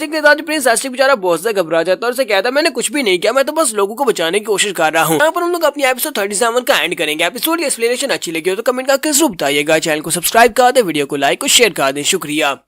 सब लोग गो डाउन दी माउंटेन के एपिसोड 38 के साथ हाजिर हो। तो लास्ट एपिसोड के एंड पे हमने देखा था कि प्रिंस एस्ट्रिक आगे बढ़ता है, बिग सिस्टर की तरफ अपना हाथ आगे बढ़ाते हुए कहता है कि मिस बिग बू क्या तुम ठीक हो, तुम्हें क्या हुआ? तो जैसे वो अपना हाथ आगे की तरफ बढ़ाकर उसकी तरफ आगे बढ़ रहा था उसी वक्त हमारा ज़ाबा अपनी तलवार को उसकी गर्दन पे रखता है और कहता है ये तुम क्या कर रहे हो, तुम यहाँ पर करना क्या चाहती हो? तो प्रिंस एस्ट्रिक वहीं पर नीचे गिर जाता है और उसे कहता है प्लीज मुझे माफ कर दो, मैं यहाँ पर कुछ भी गलत नहीं कर रहा, मैं तो बस यहाँ पर लोगों की जान बचाने की कोशिश कर रहा हूँ। यहाँ पर बिग सिस्टर बेहोश हो गई थी जिसकी वजह से मैं इसको चेक कर रहा था कि इसे क्या हुआ है। साथ ही वो भागता हुआ आगे बढ़ता जाकर एक और बंदे को उठाता और कहता है क्या तुम ठीक हो, चलो जल्दी से उठ जाते हो। बंदा बहुत ज्यादा खुश हो जाता है और कहता है देखो तो यहाँ पर क्या हो रहा है, यंग मास्टर एस्ट्रिक यहाँ पर हमारी हेल्प कर रहे हैं। एस्ट्रिक उसे कहता है हाँ मैं यहाँ पर लोगों की जान बचा रहा हूँ, चलो जल्दी से तुम उठो और जाकर बाकी सभी की मदद करो और सभी को बताओ कि मैं यहाँ पर तुम्हारी मदद कर रहा हूँ। लोग वहाँ पर एक दूसरे की बात सुनने के बाद उठ जाते हैं, एक दूसरे को वहाँ पर से उठाते हैं और एक दूसरे को जाकर उठाना स्टार्ट करते हैं और कहते हैं प्रिंस एस्ट्रिक ने ऑर्डर्स दिए हैं सभी लोगों की जान बचानी है, जितने भी जख्मी है सभी को उठाओ और वहाँ पर हॉस्पिटल में लेकर चलो। सभी लोग अपने सिटी ऑफ एलियास में वापस आ चुके हैं, तो वहाँ पर और भी बहुत सारे सोल्जर्स आ जाते हैं। तो हमारी हरियाणा भागती हुई ज़ाबाई की तरफ आगे बढ़ती है और उसे कहती है ज़ाबाई क्या तुम ठीक हो? ऐसी वो भागती हुई जाकर हमारे ज़ाबाई को हाथ लगाने लगती है। इसी के साथ ही हमारा ज़ाबाई सामने की तरफ धड़ाम करके गिर जाता है, वो ग्राउंड के ऊपर गिरता है, वहीं पर बेहोश हो जाता है और साथ ही उसके पास उसकी स्वर्ड सिस्टर यानी बिग सिस्टर होती है, वो भी वहीं पर बेहोश हुई पड़ी होती है। नेक्स्ट सीन में आईसी क्वीन का दिखाया जाता है। आईसी क्वीन जोर जोर से हंस रही होती है और ज़ाबाई से कहती है ज़ाबाई अगले साल इसी दिन तुम्हारी डेथ एनिवर्सरी मनाई जाएगी क्योंकि तुम यहाँ पर मेरे हाथ से मरने वाले हो। साथ ही वो अपनी पावर्स को यूज करते हुए दो बड़े बड़े आईसी बॉल बना लेती है। दोनों बड़े बड़े आईसी बॉल को बनाने के बाद उसे कहती है चाहे तुम एक स्वर्ड गार्ड क्यों ना हो, तुम यहाँ पर मेरे हाथ से मरने वाले हो, यहाँ पर सभी लोगों को प्रोटेक्ट नहीं कर सकते। वो बड़े बड़े आईसी बॉल बनाने के बाद हमारे ज़ाबाई के ऊपर फेंक देती है, जबकि हमारा ज़ाबाई कहता है ऐसा नहीं हो सकता, ऐसा नहीं हो सकता, मुझे इसे हर हाल में रोकना होगा। यहाँ पर मास्टर बादशाह की तरफ देखता है, हरियाणा की तरफ देखता है और कहता है ये सभी लोग मेरे लोग हैं, इन सभी लोगों के साथ बुरा नहीं होने दूंगा, मैं सभी को यहाँ पर मरने नहीं दूंगा। जैसे आईसी क्वीन अपने दोनों बड़े बड़े बॉल को उसकी तरफ फेंक दिया और कहती है चलो ठीक है ये सभी लोग तुम्हारे साथ ही मरेंगे, तुम्हारा मास्टर बाकी के सभी लोग तुम्हारे साथ मरने वाले हैं। दोनों बड़े बड़े बॉल उसकी तरफ आगे गिर रहे होते हैं। हमारा ज़ाबाई अपने दोनों हाथ आगे बढ़ाता है, दोनों बॉल्स के ऊपर रखते हुए दोनों को वहाँ पर ब्लॉक कर लेता है। वो अपने हाथों की पावर को यूज करते हुए दोनों बॉल्स को वहाँ पर पीछे की तरफ पुश कर रहा होता है। हमारा ज़ाबाई कहता है कि मैं यहाँ पर तुम्हें ये सब कुछ नहीं करने दूंगा, तुम्हें क्या लगता है कि तुम इस छोटे से अटैक के साथ मुझे ब्लॉक कर सकती हो? मैं एक स्वर्ड गार्ड हूँ, तुम यहाँ पर मुझे इसके साथ बिल्कुल भी नहीं मार सकती। इसी के साथ ही हमारे ज़ाबाई की आंखें खुलती है। हमारा ज़ाबाई सामने की तरफ देखता है क्योंकि उसकी बिग सिस्टर उसके सामने बैठी होती है और उसे कहती है ज़ाबाई क्या तुम ठीक हो? ज़ाबाई अपनी आंखें खोलता है, सामने की तरफ देखता है, उसकी बिग सिस्टर उसके ऊपर ही बैठी होती है। वो उसे कहती है शुक्र है चलो तुमने अपनी आंखें तो खोली। तो हमारा ज़ाबाई यहाँ पर जिन दो बड़े बड़े बर्फ के गोलों को रोक रहा था, वो दो बड़े बड़े बर्फ के गोले नहीं होते बल्कि उसने अपनी बिग सिस्टर की चेस्ट को वहाँ पर पकड़ रखा होता है दोनों हाथों के साथ। के साथ ही हमारा ज़ाबाई एक जबरदस्त चीख मारता है, बिस्तर से नीचे गिर जाता है। बाकी के सभी लोग भी सुनते हैं कि वहाँ पर क्या हुआ है। बिग सिस्टर उसे कहती है ये क्या, तुम तो बहुत बड़े डरपोक निकले, तुम तो यहाँ पर इस बात से डर गए कि तुमने यहाँ पर क्या पकड़ा हुआ था। ज़ाबाई बिस्तर के ऊपर से नीचे गिरने के बाद कहता है लड़की तुम कौन हो? आर्याना भी इसी वक्त भागती हुई अंदर आ जाती है। अंदर आने के बाद कहती है सिस्टर बिगनिंग क्या हुआ, क्या यहाँ पर कुछ गलत हुआ है? वो ज़ाबाई से कहती है ज़ाबाई तुम्हारे साथ क्या हुआ, तुम यहाँ पर ग्राउंड के ऊपर क्या कर रहे हो? ज़ाबाई से देखता और कहता है आर्याना तुम यहाँ पर कैसे आए, चलो जल्दी से यहाँ से निकल जाओ, ये पता नहीं कौन है। आर्याना से कहती है तुम्हें डरने की जरूरत नहीं है, ये तुम्हारी बिग सिस्टर है, लेकिन तुम ग्राउंड के ऊपर क्या कर रहे हो? तो इसी के साथ ही बिग सिस्टर से एक्सप्लेन करते हुए कहती है ज़ाबाई यहाँ पर सो रहा था और सोते हुए इसने एक बहुत ही बुरा सपना देखा। बुरा सपना देखते हुए इसने मेरी चेस्ट के ऊपर अपना हाथ रख लिया था और उन्हें बड़ी आराम से दबा रहा था। उसके बाद ये बेचारा इतना ज्यादा डर गया, जब इसे होश आई तो ये ग्राउंड के ऊपर नीचे गिर गया, बेड के ऊपर से नीचे गिर गया।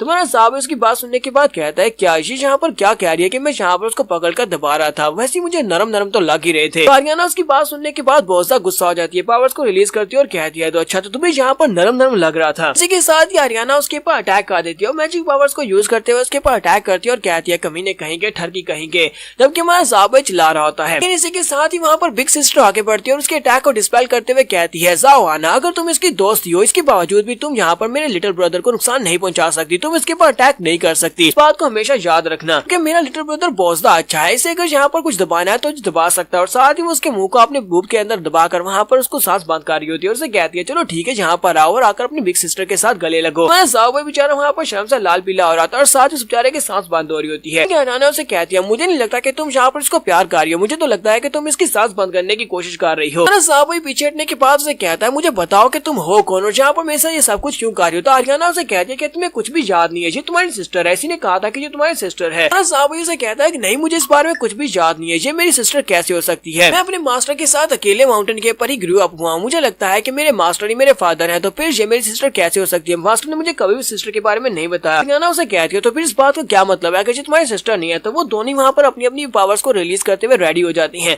आरियाना और हमारे ज़ाओबेई दोनों वहाँ पर रेडी हो जाते हैं उसके ऊपर अटैक करने के लिए। उसे कहते चलो जल्दी से बताओ कि तुम कौन हो। ज़ाओबेई से कहता है कि तुमने यहाँ पर मुझे गलत बताया तो फिर मैं अपनी ब्लैक स्वॉर्ड के साथ यहाँ पर तुम्हारे 2 टुकड़े कर दूंगा। इसके साथ ही हमारी जो बिग सिस्टर होती है उसके हाथ से तलवार को छीन लेती है, यानी खड़े खड़े अपनी पावर्स को यूज करती है तो तलवार हमारे ज़ाओबेई के हाथ से निकलकर उसके पास चली जाती है। वो उसे कहती है मैं इस तलवार के असली की ओनर हूँ, क्या अब तुम्हें यहाँ पर इस बात के ऊपर भरोसा हुआ कि मैं तुम्हारी बिग सिस्टर हूँ। तलवार को अपने हाथ में पकड़ने के बाद उसे कहती है क्या तुम्हें इतना सबूत काफी है या फिर तुम्हें कुछ और बताऊं। तुम्हारा ज़ाओबेई और आरियाना दोनों वहाँ पर शांत हो जाती हैं। इसके साथ ही वो उससे सवाल पूछना स्टार्ट करते हैं। ज़ाओबेई से कहता है पिछले कई सालों से तुम कहाँ पर थी, क्या तुम इस तलवार के अंदर छुपी हुई थी। वो उसे कहती है पिछले कई सालों से मैं इस तलवार के अंदर छुपी हुई थी क्योंकि मैं बहुत ही बुरी तरह से जख्मी थी, ड्राम के अंदर मुझे तुम्हें बचाने के लिए वहाँ पर निकलना पड़ा। ज़ाओबेई उसे कहता है तो इसका मतलब यह है कि तुम पक्का पक्का बाहर आ गई हो। तो वो उसे कहती है नहीं मैं पक्का पक्का बाहर नहीं आई, यहाँ पर इमरजेंसी सिचुएशन से निपटने के लिए बाहर आए थे और बहुत ही जल्दी मुझे वापस वर्ल्ड के अंदर लौटना होगा। ज़ाओबेई से कहता है मेरे मास्टर तुम्हें जानते हैं। तो वो उसे कहती है मुझे लगता है कि तुम्हारे मास्टर मुझे जानते हैं और मेरा इंतजार कर रहे हैं, हालांकि उस दिन वो बहुत ज्यादा पिए हुए थे। ज़ाओबेई दोनों ही आपस में बात कर रहे होते हैं। उसके बाद यहाँ पर से नेक्स्ट सीन शायद कट है। उसके बाद उसके ग्रैंडपा वहाँ पर आते हैं तो आरियाना भागती अपने ग्रैंडपा के पास जाती है और कहती है ग्रैंडपा आप इतनी जल्दी बिस्तर के ऊपर से क्यों उठ गए, आपको रेस्ट करना चाहिए था, आप इतनी जल्दी क्यों उठे हैं। तो ग्रैंडपा उसे कहते हैं ये टाइम यहाँ पर रेस्ट करने का बिल्कुल भी नहीं है, यहाँ पर रेस्ट नहीं कर सकता, जबकि बाहर इस वक्त हल्ला मचा हुआ है। बताया कि सीक्रेट राउंड में जब हमें थर्ड राउंड में भेजा गया तो वहाँ पर आईसी क्वीन ने हम सभी के ऊपर अटैक किया था। आईसी क्वीन के अटैक की वजह से एम्परर राम के 8 लेवल के ऊपर जितने भी मास्टर थे वो बहुत ही बुरी तरह से जख्मी हुए थे। वैसे बहुत सारे ऐसे हैं जो कि अभी तक वहाँ पर जख्मी हालत में पड़े हैं, बेहोश पड़े हैं। सभी पावरफुल लोगों के यहाँ पर बेहोश और जख्मी होने की वजह से यहाँ पर बहुत सारे ऐसे लोग हैं जो कि इस मौके का फायदा उठाना चाहते हैं। इस वक्त बाहर बहुत सारे लोग एहतजाज कर रहे हैं। वो सभी लोग यहाँ पर ये कह रहे हैं कि उन्हें यहाँ पर खजाना चाहिए, क्योंकि वो सीक्रेट राम के अंदर गए थे लेकिन वहाँ से खाली हाथ वापस आए हैं, उन्हें खजाना चाहिए और वो हमारे पास से खजाना मांग रहे हैं। ग्रैंडपा उसे कहते हैं जितना ज्यादा हम लोग यहाँ पर लेट करेंगे उतने ज्यादा लोग यहाँ पर जमा होते जाएंगे, मुझे उन सभी से जाकर बात करनी होगी। उसे कहती है लेकिन ग्रैंडपा आपकी हालत बिल्कुल भी ठीक नहीं है, मैं आपके बिहार पर वहाँ पर जाती हूँ, जाकर सभी से बात करती हूँ। ग्रैंडपा उसे कहते हैं नहीं तुम वहाँ पर नहीं जा सकती क्योंकि तुम्हारी स्ट्रेंथ इस लायक नहीं है, तुम इस लायक नहीं हो कि तुम वहाँ पर उतने सारे लोगों के सामने इतने सारे एक्सपर्ट्स के सामने जाकर बात कर सको, और कुछ भी हो सकता है, तुम्हें खतरा भी हो सकता है। तुम्हारा ज़ाओबेई उनकी बातें सुन रहा होता है। ज़ाओबेई कहता है कि यहाँ पर स्ट्रेंथ की बात है तो फिर मैं क्या करता हूँ, सभी के पास जाता हूँ, जाकर उन सभी से बात करता हूँ। सभी लोगों को अच्छी तरह से पता है कि मैं कौन हूँ क्योंकि उन सभी लोगों ने वहाँ पर मुझे पावर्स को यूज करते हुए देखा है। कहते हैं ज़ाओबेई तुम ऐसा कैसे कर सकते हो, तुम जागेगा, प्लीज मुझे माफ करना, मुझे नहीं लगता कि तुम्हें वहाँ पर जाना चाहिए। मैं यहाँ पर तुम्हारी काइंडनेस को समझ सकता हूँ लेकिन मैं मिचेल चैम्बर ऑफ कॉमर्स का प्रेसिडेंट हूँ, वजह से मुझे लगता है कि मुझे पर्सनली वहाँ पर जाना चाहिए और उन सभी लोगों से जाकर बात करनी चाहिए। ज़ाओबेई उसकी बात सुनने के बाद पीछे की तरफ मुड़ जाता और कहता है अच्छा फिर ठीक है, फिर मैं रेस्ट करने के लिए जा रहा हूँ, ठीक है तुम खुद ही ये सब कुछ संभालो। जबकि ग्रैंडपा भागते हुए आगे बढ़ते हैं, जाकर उसका पाँव पकड़ लेते हैं और कहते हैं जरा रुको रुको रुको, मेरा ये मतलब नहीं था, हम लोग यहाँ पर मिलकर काम करें, मेरे पास एक सोल्यूशन है। ग्रैंडपा उसे कहते हैं अगर तुम यहाँ पर मेरे ग्रैंड सन इन लॉ बन जाते हो तो उसके बाद यहाँ पर जो कुछ भी सब कुछ तुम्हारा हो जाएगा, और तुम जितनी बिल्डिंग्स देख रहे हो, जितनी प्रॉपर्टी देख रहे हो, जितना पैसा देख रहे हो, ये सारे का सारा तुम्हारा हो जाएगा, उसके बाद तुम सब कुछ संभाल सकते हो। जबकि हमारी आरियाना उसे पीछे से धक्का देते हुए कहती है ग्रैंडपा तुम्हें यहाँ पर किसी को आकर एक्सप्लेन करना है, सोल्यूशन देना है, जाकर उन सभी लोगों को शांत करो जो कि नीचे रिबेलियन कर रहे हैं। ग्रैंडपा चिल्लाकर उससे कह रहे थे ये तुम क्या कर रहे हो, क्या तुम मुझे यहाँ से नीचे फेंकना चाहते हो, हम लोग 5th फ्लोर के ऊपर हैं। यहीं पर साइड के ऊपर दिखाते हैं कि टावर के ऊपर प्रिंस जूलिन खड़ा होता है। प्रिंस जूलिन सभी लोगों से चिल्लाकर कहता है क्या तुम सभी लोग यहाँ पर रिबेलियन करने के लिए, तुम्हारी हिम्मत कैसे हुई। टेंपल ऑफ लाइट के प्रिंस जूलिन के यहाँ पर होते हुए तुम सभी लोग यहाँ पर जमा हो चुके हो रिबेलियन करने के लिए। तो यहाँ पर हम लोग अपनी एपिसोड 38 का एंड करेंगे। एपिसोड की एक्सप्लेनेशन अच्छी लगी हो तो कमेंट करके जरूर बताइएगा, चैनल को सब्सक्राइब कर दे, वीडियो को लाइक और शेयर कर दे। शुक्रिया।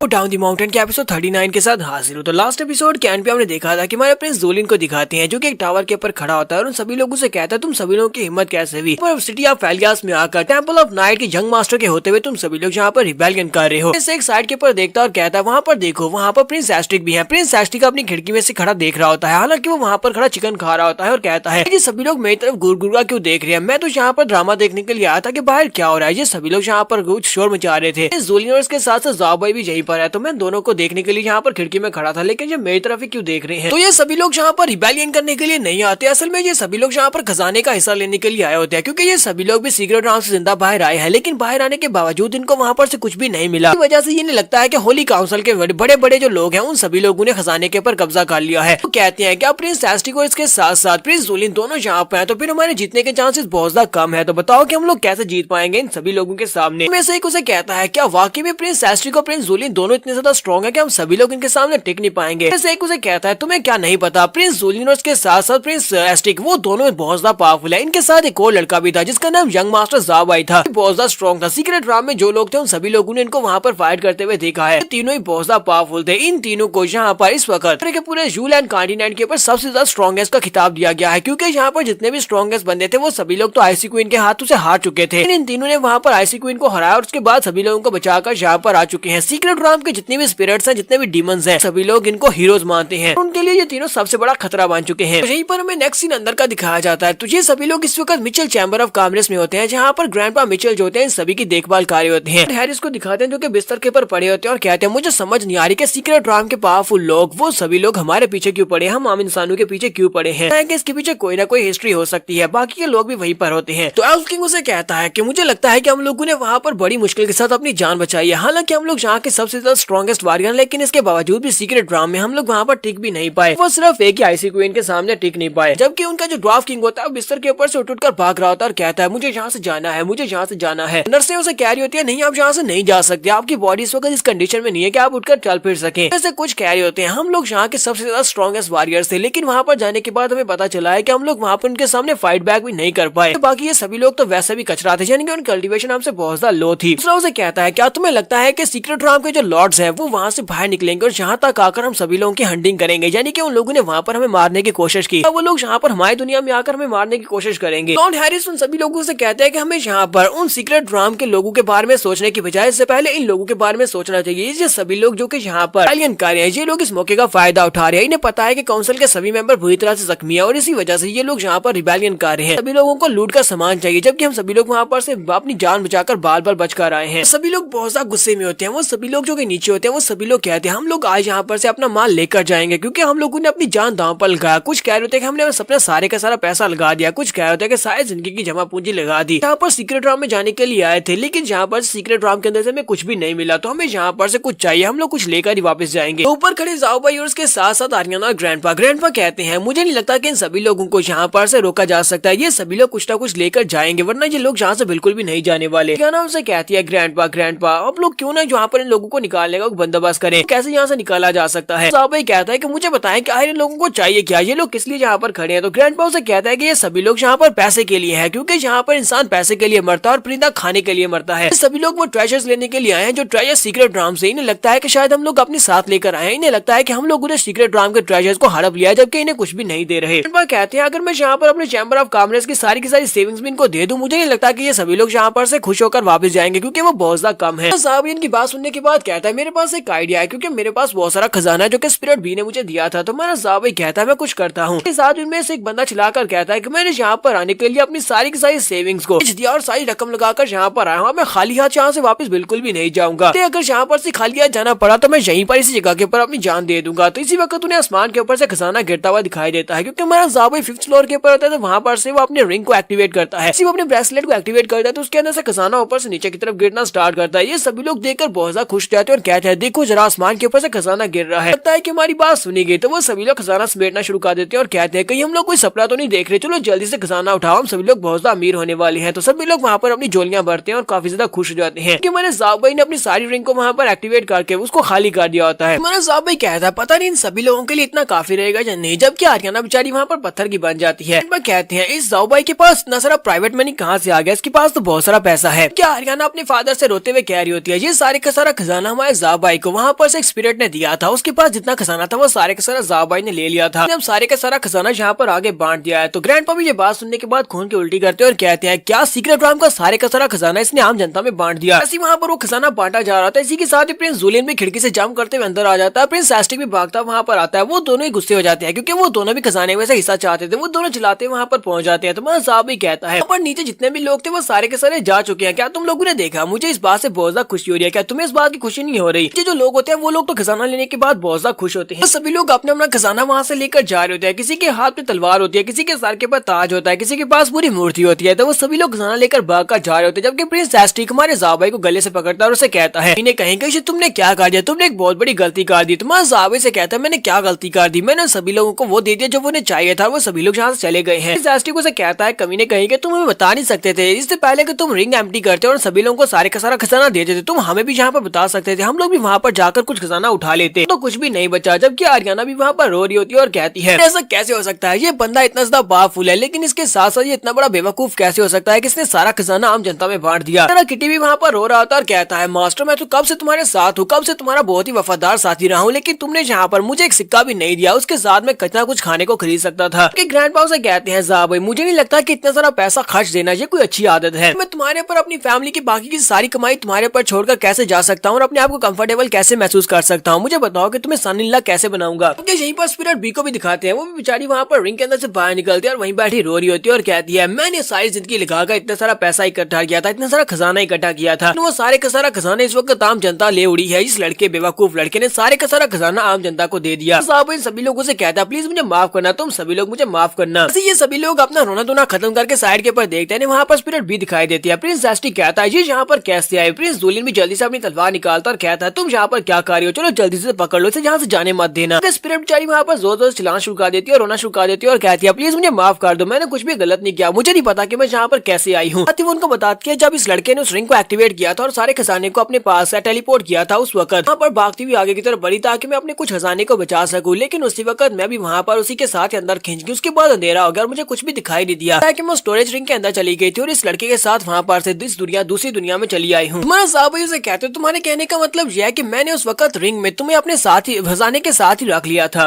उसे कहती है कि ज़ाबाई ने जब यहाँ पर ट्रेजर को आम जनता में बांटा है तो उस ट्रेजर के साथ साथ तुम भी यहाँ पर से रिलीज होगी और इस रिंग के अंदर से बाहर निकल आई हो। के साथ ही ग्रैंडपा अपने पास नेट लेकर आगे बढ़ते और कहते हैं ये अजीब सा दिखने वाला बीस्ट क्या ये तुम लोग सीक्रेट राम से अपने साथ लेकर आए? ये एक लिविंग बीस्ट है तो इसका तो बहुत ज्यादा दाम मिलने वाला है। चलो जल्दी से तुम सभी लोग पीछे हट जाओ, मैं इसको पकड़ता हूँ। ग्रैंडपा जब उसको पकड़ने के लिए आगे बढ़ होता है ज़ाबाई से कहता है ग्रैंडपा ये कोई अजीब सा दिखने वाला बीस्ट नहीं है। ऐसी मैंने ज़ाबाई उनको बताने लगता है। उसी वक्त उसकी स्पिरिट बाहर निकल आती है, यानी कि उसकी स्वर्ड स्पिरिट उसकी बिग सिस्टर बाहर निकलती है और उसे कहती है स्पिरिट वर्ल्ड की दुनिया के लोगों के बारे में आम दुनिया के लोगों को नहीं पता चलना चाहिए वरना ये लोग मुश्किल में पड़ सकते हैं। यहाँ पर हम लोग अपनी एपिसोड 39 का एंड करेंगे। एपिसोड की एक्सप्लेनेशन अच्छी लगी हो तो कमेंट करके जरूर बताइएगा। चैनल को सब्सक्राइब कर दे, वीडियो को लाइक और शेयर कर दे। शुक्रिया। गो डाउन द माउंटेन के एपिसोड 40 के साथ हाजिर हो। तो लास्ट एपिसोड के एंड पे हमने देखा था हमारा ज़ाबाई जैसे वहाँ पर मास्टर मिचेल को बताने लगता है कि ये वाली जो स्पिरिट है जिसको तुम एक एनिमल कह रहे हो ये कुछ स्ट्रेंज एनिमल नहीं है बल्कि ये एक सीक्रेट राम की स्पिरिट है। तो उसी वक्त उसकी स्वर्ड स्पिरिट यानी कि बिग सिस्टर वहाँ पर से बाहर निकलती है और उसे कहती है ज़ाबाई मुझे लगता है कि तुम्हें यहाँ पर इसको ये बात नहीं बतानी चाहिए क्योंकि अगर तुम इसको ये वाली बात बताओगे तो ये बहुत ज्यादा पैनिक हो जाएगा। मैं नहीं चाहती कि यहाँ पर तुम इन लोगों के दरमियान में ये बात फैला दो कि तुम्हारे पास एक सीक्रेट राम से आई हुई स्पिरिट है। ये सभी लोग बहुत ज्यादा घबरा जाएंगे। सीक्रेट राम की जो स्पिरिट है अगर वो यहाँ पर जिंदा है यूलन कॉन्टिनेंट में तो ये सिर्फ और सिर्फ तुम्हारी वजह से क्योंकि ये तुम्हारे साथ बॉन्डेड है। तुम्हारी पास अगर नहीं होती तो अब तक ये मर चुकी होती क्योंकि सीक्रेट राम की जो स्पिरिट्स हैं वो यहाँ पर नहीं रह सकती। हॉली लॉर्ड का इन सभी के ऊपर एक कर्स है, उस कर्स की वजह से ये लोग इस राम में यूलन कॉन्टिनेंट में अपनी मर्जी से नहीं आ सकती। तुम्हारा ज़ाबाई से कहता ठीक है एल्डर सिस्टर। इसी के साथ ही उस स्पिरिट बी को दिखाते हैं। स्पिरिट भी जल्दी से खिड़की से जंप लगाती है और कहती है सभी बेवकूफ यहाँ पर आपस में गप्पे लगा लो, मैं यहाँ से जा रही हूँ। और वो जंप करते वहाँ से चली जाती है। तो स्पिरिट भी बहुत ज्यादा खुश होती है और कहती है तो मैं फाइनली आजाद हो चुकी हूँ। सभी बेवकूफ अपने आप को जीनियस समझते हैं। ये सभी लोग वहाँ पर बातें कर रहे थे। इन्हें क्या लगता है कि मैं वहीं पर इनके पास ही बैठी रहूंगी ताकि ये सभी लोग आसानी से मुझे पकड़कर मेरे पर एक्सपेरिमेंट्स कर सके या फिर मुझे मार दे। भागती हुई जा रही होती है और कहती है मैंने यूलन कॉन्टिनेंट के बारे में बहुत कुछ सुना था कि ये एक असली की दुनिया है, एक असली की दुनिया जहाँ पर बहुत कुछ है, जहाँ पर हर एक चीज है और तो बहुत सारे मिनरल्स हैं, बहुत सारा रिच वर्ल्ड और यहाँ पर पूरे का पूरा ऑर्चर्ड कॉन्टिनेंट है। साथ ही वो स्पिरिट भी कहती है जहाँ पर बहुत ही डिलीशियस खाने हैं, बहुत ही अच्छे खाने और साथ में बहुत सारी खूबसूरत लड़कियां भी हैं। मतलब शायद मैं सभी के साथ बहुत सारा मजे कर सकता हूँ। तो जैसे स्पिरिट भागती हुई जा रही होती है इसी के साथ उसकी बॉडी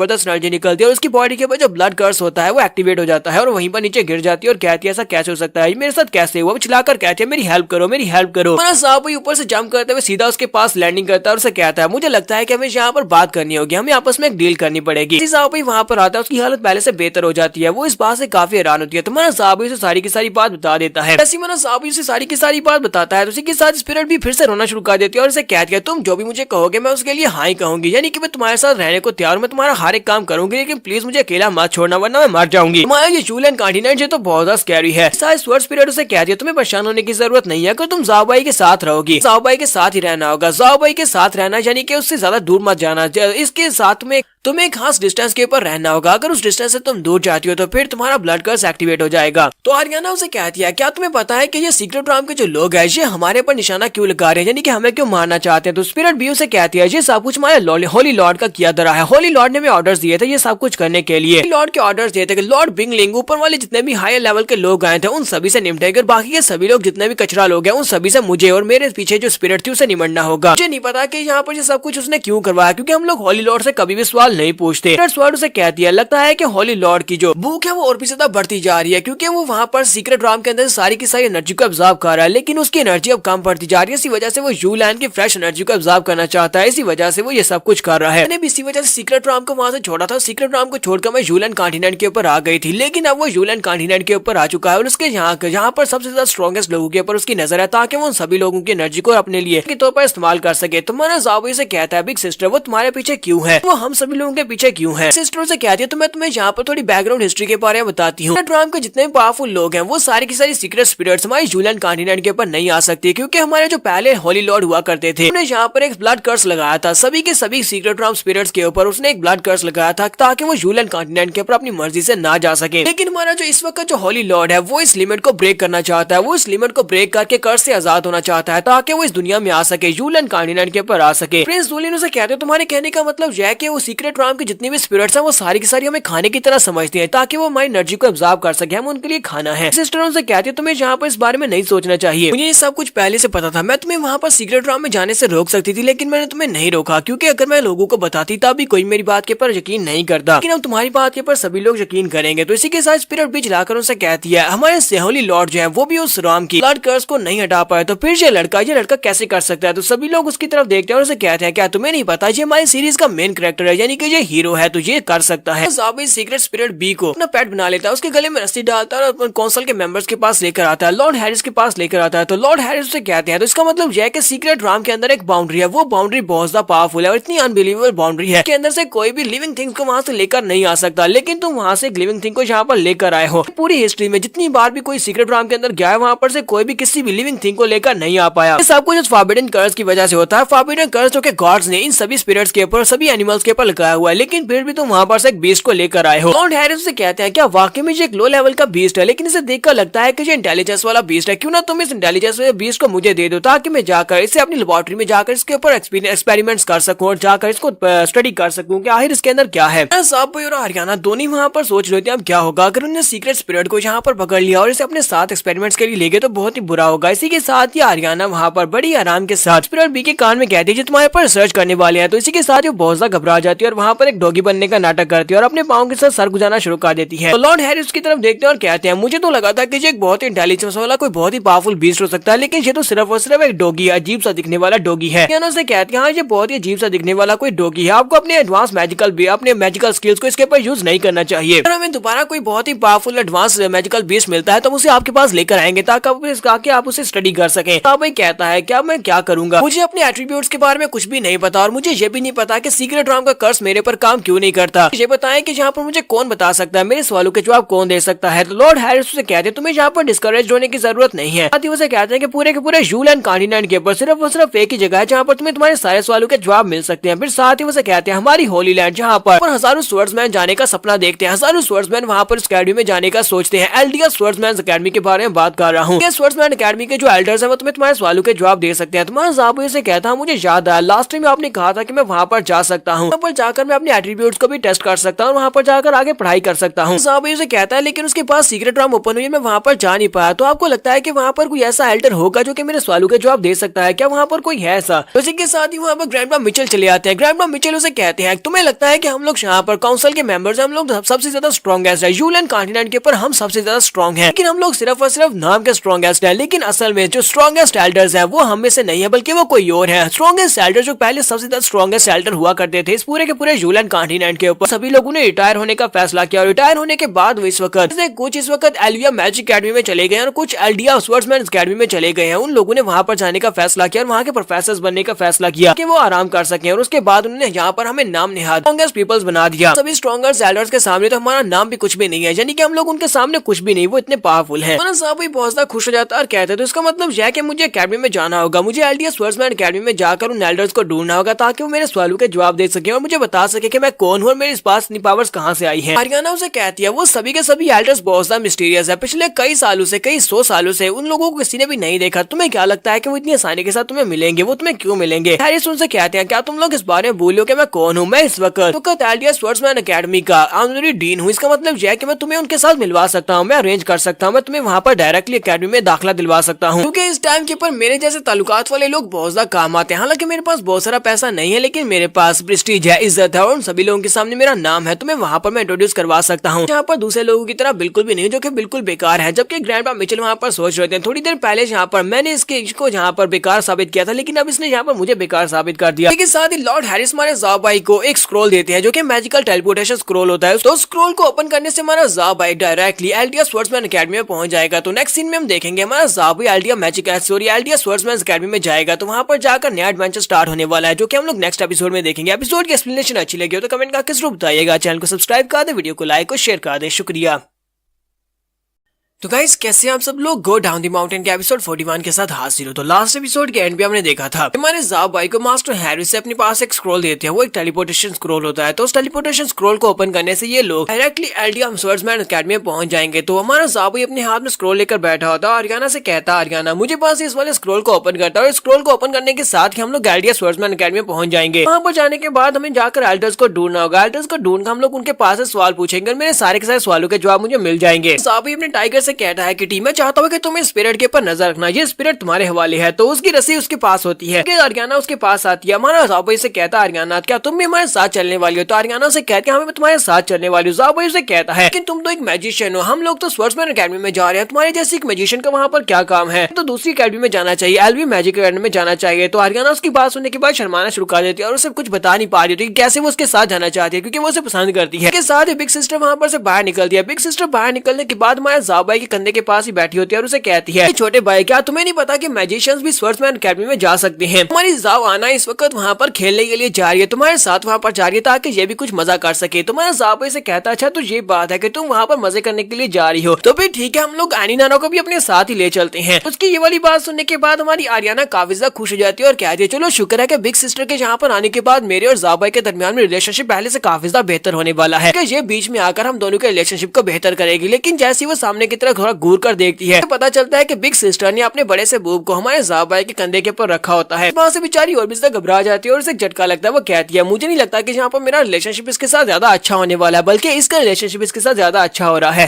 हमारा ज़ाबाई आरियाना से कहता है नारा क्या तुम जाकर अपने ग्रैंडपा को गुड बाय नहीं बोलना चाहोगी? तो वो उसे कहती है नहीं मुझे अपने ग्रैंडपा को गुड बाय नहीं बोलना। तो ज़ाबाई कहता तो फिर ठीक है चलो जल्दी से वहाँ पर चलते हैं, तुम्हें गुड बाय नहीं बोलना तो फिर हम लोग यहाँ पर से सीधा एल्डिया स्वर्ड्समैन अकेडमी में चलते हैं। तो वो उसी वक्त स्क्रॉल को ओपन करना है। जैसे वो स्क्रॉल को ओपन करता है उसके अंदर से फॉर्मेशन एक्टिवेट होती है। फॉर्मेशन के एक्टिवेट होने के साथ ये सभी लोग यहाँ से टेलीपोर्ट होने वाले हैं। लेकिन जैसी फॉर्मेशन एक्टिवेट होती है इसी के साथ ही ऊपर वाली पूरी की पूरी छाती उड़ जाती है। देखने के बाद बाहर के सभी लोग बहुत ज्यादा हैरान होते हैं और कहते हैं ये अचानक से धमाका कहाँ पर हुआ है। हैरिस कहते हैं ये लड़का वाकई में बहुत ज्यादा एग्रेसिव है, मुझे इस लड़के के फ्यूचर के बारे में काफी ज्यादा चिंता आ रही है कि ये लड़का फ्यूचर में क्या बनेगा, क्योंकि अभी से ये एक स्वर्ड गार्ड बन चुका है। इस लड़के का फ्यूचर इसको सवालों के जवाब क्या मिलने वाले हैं। ग्रैंडपा मिचेल भी उसके पास ही होते हैं। ग्रैंडपा मिचेल इसी के साथ चिल्लाकर उसे कहते हैं बेवकूफ कहेंगे क्या तुमने इस लड़के को ये नहीं बताया था तुम्हारे उस टेलीपोर्टेशन अरे वाले स्क्रोल को कमरे के अंदर इस्तेमाल नहीं किया जाता बल्कि बाहर करना है। लॉर्ड हैरिस उसे कहते हैं तुम क्या यहाँ पर बच्चों की तरह चिल्ला रहे हो, ये तो सिर्फ और सिर्फ एक छत ही है। तुम्हारी उस पुरानी से बेकार सी छत के बदले में अब तुम्हें क्या चाहिए। चिल्लाकर उसे कहता है कि तुम्हें मेरी छत के बदले में पैसे देने होंगे। जबकि यहीं पर हमारे प्रिंस जूलिन का भी दिखाते हैं। प्रिंस जूलिन वहाँ पर खड़ा खड़ा सोच रहा था। प्रिंस जूलिन कहता है जा भाई मैं तुमसे पीछे तो बिल्कुल भी नहीं रहने वाला, मैं गिव अप नहीं करूंगा, एक दिन मैं तुम्हें फाइट में जरूर हरा कर रहूंगा। तो वो टेलीपोर्टेशन अरे वहाँ पर एक्टिवेट होती है। एक्टिवेट होने के साथ ही वो उनको टेलीपोर्ट कर देती है और ये लोग दूसरी जगह के ऊपर ग्राउंड के ऊपर आकर गिरते हैं जहाँ पर पहले से कुछ लोग कचरा उठा रहे होते हैं। वो लोग वहाँ पर सामान उठाकर इधर उधर लेकर जा रहे होते हैं। तुम्हारा जाब भाई, आर्याना, स्पिरिट और उसके साथ टाइगर वो सभी लोग वहाँ पर धड़म से करके गिरते हैं और सामने की तरफ देखते हैं। पर गिरने की वजह से वो लोग खांसते हुए सामने की तरफ देखते हैं। हमारा जाब भाई कहता है क्या हम लोग वाकई में जहाँ पर अकेडमी काउंसिल हॉल में पहुंच आए हैं। लॉर्ड हैरिस ने जो स्क्रॉल दिया था उसकी डेस्टिनेशन पॉइंट तो अकेडमी का काउंसिल हॉल होने वाला था, लेकिन यहाँ पर तो बहुत सारा कचरा पड़ा है। लगता है कि हम लोग कचरे के ढेर के ऊपर आ गए हैं। पर जो लड़के सामान को उठा रहे होते हैं उनमें से एक उनसे कहता है क्या तुम्हें यहाँ पर लॉर्ड हैरिस ने अपने टेलीपोर्टेशन अरे के स्क्रॉल से भेजा है। जाब भाई और आर्याना काफी ज्यादा हैरान होते हैं। वो उसे कहते हैं क्या तुम लॉर्ड हैरिस को जानते हो, तुम्हें इस बारे में कैसे पता चला। तो वो लड़का उनसे कहता है क्या तुम लोग यहाँ पर देख रहे हो जितना का जितना सामान पड़ा हुआ है ये सारे का सारा लॉर्ड हैरिस का सामान है। लॉर्ड हैरिस को एल्डिया स्वर्ड्समैन अकेडमी का ऑनरी डीन बनाया गया था, लेकिन सीक्रेट राम के अंदर जाकर बहुत ही बुरी तरह से मार खाकर बाहर आए, जिसकी वजह से जो एल्डर्स थे उन्होंने लॉर्ड हैरिस को निकाल दिया। उन्होंने कहा कि वो स्वॉर्डमैन होने के नाम पर दब्बा है और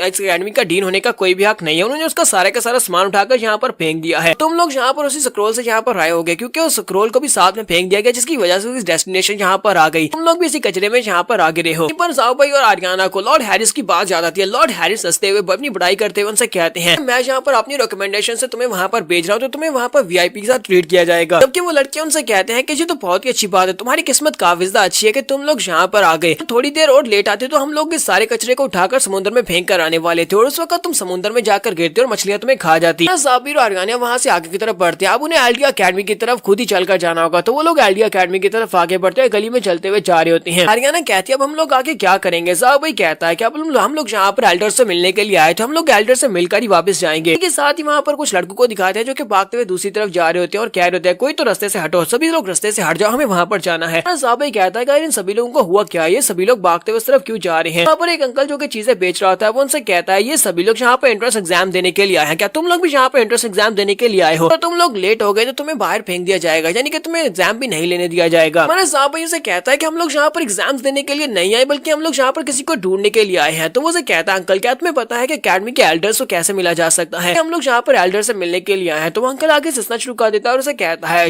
यंग मैन लगता है कि तुम वाकई में यहाँ पर बिल्कुल नए हो, तुम्हें कुछ भी नहीं पता। मैं पिछले 30 साल से यहाँ पर इसी गली में बिजनेस कर रहा हूँ, यानी कि अकेडमी के सामने बिजनेस कर रहा हूँ, लेकिन मैंने आज तक कभी नहीं सुना कि एल्डर्स यहाँ से बाहर निकले हो। फिर मैंने एल्डर्स को देखा हो, मैंने एल्डर्स को किसी से कभी मिलते हुए नहीं देखा। एल्डर्स यहाँ पर आम इंसान से तो बिल्कुल भी नहीं मिलते, वो सिर्फ और सिर्फ अपने स्टूडेंट से मिलते हैं जो कि इस अकेडमी को ज्वाइन करते हैं। साहब इसे कहते हैं तो फिर ठीक है हम लोग भी वहाँ पर जाते हैं, जाकर एंट्रेंस एग्जाम देते हैं। पर हम लोगों ने एंट्रेंस एग्जाम को क्लियर कर दिया, उसके बाद एल्डर्स हमसे मिलेंगे। तो वो आर्याना का हाथ पकड़कर उसे अपने साथ लेकर वहाँ पर चल पड़ता है। तो आर्याना से कहते हैं क्या तुम्हें वाकई में लगता है कि ये काम करेगा। जैसे ये लोग मेन डोर के बाहर पहुंचते हैं तो वहाँ पर जो गार्ड्स खड़े होते हैं वो कहते हैं कि अगर तुम्हारे पास एडमिशन टिकट नहीं है तो तुम लोग अंदर नहीं जा सकते और एग्जाम नहीं दे सकते, यहाँ पर पहले एडमिशन टिकट लेने पड़ते हैं। तुम्हारा साहब भाई बिछड़ने के बाद आर्याना से कह रहा होता है क्यों ना हम लोग यहाँ पर इन लोगों को मार डालें और सीधा अंदर चले जाते हैं क्योंकि मैं इनको मार कर अंदर जा सकता हूँ। आर्याना से कहती है कहीं तो पागल तो नहीं हो गए, यहाँ पर तुम गार्ड्स को मार कर अंदर नहीं जा सकते, ये एक अकेडमी है। कि वो गार्ड भी सोच रहा था ये लड़का आया कहाँ से है, ये लड़का जो कि ट्रेनी स्वर्ड्समैन है, इसकी हिम्मत तो देखो, यहाँ पर हमें मारने की बात कर रहा है। यहीं पर साइड के ऊपर सुनी आवाज आती है, कोई वहाँ पर चिल्लाकर कहता है बुड्ढे खुसट कहीं के कहीं तुम पागल तो नहीं हो गया, हम लोग यहाँ पर तुम्हें 10,000 गोल्ड कॉइन्स दे रहे हैं, बदले में तुम्हें सिर्फ और सिर्फ अपना ये टिकट हमें देना है, ये एडमिशन टिकट हमें दे दो और हम तुम्हें यहाँ पर 10,000 गोल्ड कॉइन्स देंगे। यहाँ पर साइड के ऊपर एक अंकल चेयर लगाकर बैठा होता है, उसके पास एक बोर्ड भी होता है जिसके ऊपर लिखा होता है कि वो एडमिशन टिकट बेच रहा है। यहाँ पर जो बुड्ढा मास्टर होता है वो बड़ी आराम से अपने हाथ में टिकट लेकर कुर्सी के ऊपर लेटा होता है, जबकि गार्ड्स जो होते हैं उसे कहते हैं तुम हमारे यंग मास्टर की बात को इग्नोर कैसे कर सकते हो। यंग मास्टर ने कहा कि वो तुम्हें 10,000 गोल्ड कॉइन्स देंगे, बदले में तुम्हें टिकट उसे देना है। तो यंग मास्टर फिर से उनसे कहता है कि तुम लोग यहाँ पर इससे बहस क्यों कर रहे हो, चलो जल्दी से इस बुढ़े आदमी को मार डालो, उसके पास से टिकट ले लो, मेरे फादर बाकी का सब कुछ संभाल लेंगे। बुढ़ा आदमी उन लोगों की बात को सुनने के बाद इग्नोर कर रहा होता है। तो वो से कहते हैं बुढ़े आदमी यहाँ पर हमारी बात को इग्नोर मत करो, ऐसे जैसे तुम हमारी बात को सुन ही नहीं रहे। इसके साथ ही गार्ड अपने हाथ को आगे बढ़ाता है और उसे कहता है कि अब तुम मेरे हाथ से बिल्कुल भी नहीं बचोगे, जबकि हमारा जाबे दूर से चिल्लाकर उसे कहता है यहीं पर रुक जाओ। जाबे से कहता है कि ये ग्रैंडपा तुम्हें अपना टिकट नहीं देना चाहते, तुम ग्रैंडपा के पास उसके टिकट को जबरदस्ती नहीं छीन सकते। गाड़ी के अंदर से वो मीरजादा भी बाहर निकलता है और उसे कहता है ये लड़का कहाँ से आया, चलो जल्दी से इस लड़के को भी मार डालो, इस बुढ़े आदमी को भी मार डालो, मेरे पास टाइम नहीं है। 3 गार्ड जल्दी से अपनी तलवारें लेकर हमारे ज़ाबाई के ऊपर अटैक करने के लिए आगे बढ़ते हैं और उसे कहते हैं तुम्हारी हिम्मत कैसे हुई, तुमने यहाँ पर हमारे यंग मास्टर को फेंड किया, तुम्हें यहाँ पर मरना होगा, ये तुम्हारी जिंदगी की आखिरी गलती थी। जैसे ही ज़ाबाई के ऊपर अटैक करने के लिए आगे बढ़े होते हैं, हमारा ज़ाबाई सिर्फ एक ही पंच के साथ उन सभी को पीछे की तरफ गिरा देता है। हमारा ज़ाबाई कहता है सभी लोग इस वक्त एलडीआर स्वर्ड्समैन एकेडमी के सामने और तुम सभी लोग यहाँ पर बिल्कुल भी नहीं कर सकते, तुम किसी को बिल्कुल भी नहीं लूट सकते। साथ ही वो मीरजादे से कहता है चलो यहाँ से दफा हो जाओ। वो बहुत ज्यादा घबरा जाता है, अपने गार्ड्स को लेकर वहाँ से दफा हो जाता है। वहाँ चले जाने के बाद हमारा ज़ाबाई आगे बढ़ता है और जाकर बुढ़े आदमी से कहता है बुढ़े आदमी क्या तुम्हारे पास एक टिकट है। वो जो दोनों गार्ड्स खड़े होते हैं वो दोनों वहाँ पर आपस में बात कर रहे होते हैं। वो कहते हैं लगता है कि कोर बेवकूफ यहाँ पर उस बुढ़े आदमी के जाल में फंस गया। दूसरा उसे कहता है बुढ़ा आदमी पिछले 50 साल से यहीं पर है, पिछले 50 साल से यहाँ पर टिकट बेचने की कोशिश कर रहा है, लेकिन किसी को इसने टिकट बेचा नहीं, कोई भी इसके टिकट को खरीद नहीं पाता। उसे कहते हैं हमें इस बात से क्या फर्क पड़ता है, हम लोग यहाँ पर शो को एंजॉय करते हैं और देखते हैं कि ये छोटा लड़का कैसे यहाँ पर बेवकूफ बनता है। तो यहाँ पर हम लोग अपनी एपिसोड 41 का एंड करेंगे। एपिसोड की एक्सप्लेनेशन अच्छी लगी हो तो कमेंट करके जरूर बताइएगा। चैनल को सब्सक्राइब कर दें, वीडियो को लाइक और शेयर कर दें। शुक्रिया।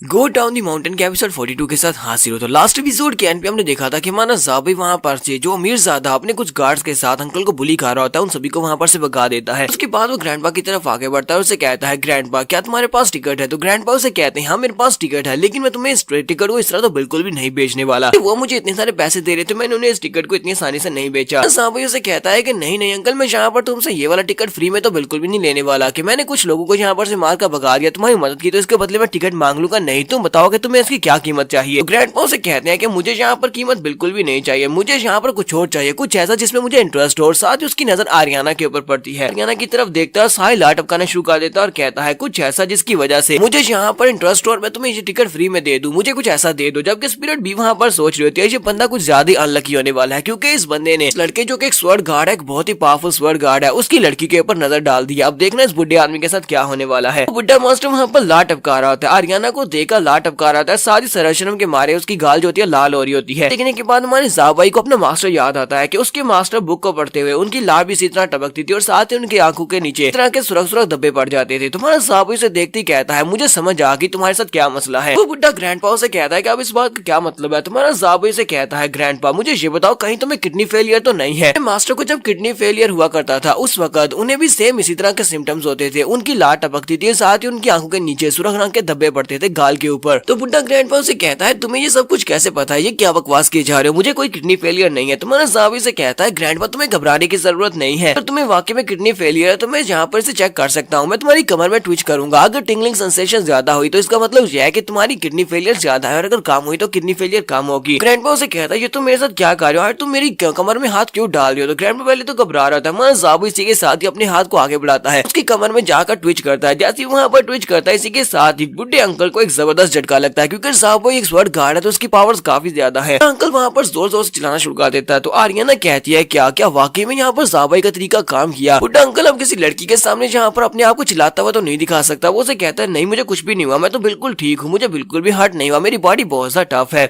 तुम्हारा ज़ाबाई से कहता है कि जिस तरह तुमने यहाँ पर रिएक्शन दिया है मेरे मास्टर भी बिल्कुल इसी तरह का रिएक्शन देते थे, इसका मतलब यह है कि तुम्हारी किडनी फेलियर तो काफी ज्यादा स्ट्रॉन्ग है। अब मुझे यहाँ पर तुम्हारी किडनी फेलियर को ठीक करना होगा, क्योंकि मेरे मास्टर ने मुझे एक बार तरीका सिखाया था। मेरे मास्टर को सेम सिम्टम्स से मास्टर को ये सिम्टम्स आए थे तो मास्टर ने मुझे एक टेक्निक सिखाई थी, एक स्पेशल टेक्निक जिससे मैं उनको एक मसाज देता था। तो मेरे मास्टर माउंटेन से नीचे जाने से पहले मुझे कहते थे कि मैं उन्हें मसाज दूं, और फिर वो माउंटेन से नीचे चले जाते थे, पता नहीं वहाँ पर जाकर क्या करते थे। लेकिन उसके बाद जब वो वापस आते थे बहुत ज्यादा पिए हुए होते थे और साथ ही आकर ये कहते थे कि उनकी गन ने की रात में 7 बार परफॉर्म किया है। मुझे इस बात का मतलब तो नहीं पता, लेकिन हमेशा वो ऐसे ही कहते थे कि माउंटेन से नीचे के बाद उनकी गन ने एक रात में 7 बार परफॉर्म किया है। तो तुम चाहो तो मैं अपने मास्टर वाला मसाज तुम्हें भी दे सकता हूँ। तो ग्रैंडपा की बात सुनने के बाद कहते हैं तुम्हारे मास्टर की उम्र कितनी है। तुम्हारा ज़ाबाई से कहता है जितनी उम्र तुम्हारी है इतनी उम्र उनकी भी होगी, यानी उनके बाल भी बिल्कुल सफेद है। ये बात सुनने के बाद बुढ़ा ग्रैंडपा जल्दी से अपनी कमीज उतार देता है, क्योंकि बुढ़े ग्रैंडपा को तो यहाँ पर समझ आ जाती है कि गन ने 7 बार परफॉर्म किया, इस बात का मतलब क्या होता है, और आप में से बहुत सारों को समझ आ गई होगी। बुढ़ा ग्रैंडपा अपनी शर्ट उतारने के बाद हमारे ज़ाबाई से कहता है लड़के तुम अब किसका इंतजार कर रहे हो, चलो जल्दी से आ जाओ, क्योंकि मैं यहाँ पर हालांकि बहुत ज्यादा बुढ़ा हो चुका हूँ लेकिन फिर भी साइंस और मेडिकल की एडवांसमेंट्स के लिए अपनी जान भी देने को तैयार हूँ। चलो जल्दी से मेरी बॉडी के ऊपर उस मसाज को यूज करो, चलो देखते हैं कि तुम्हारा वो मसाज काम करता है या नहीं।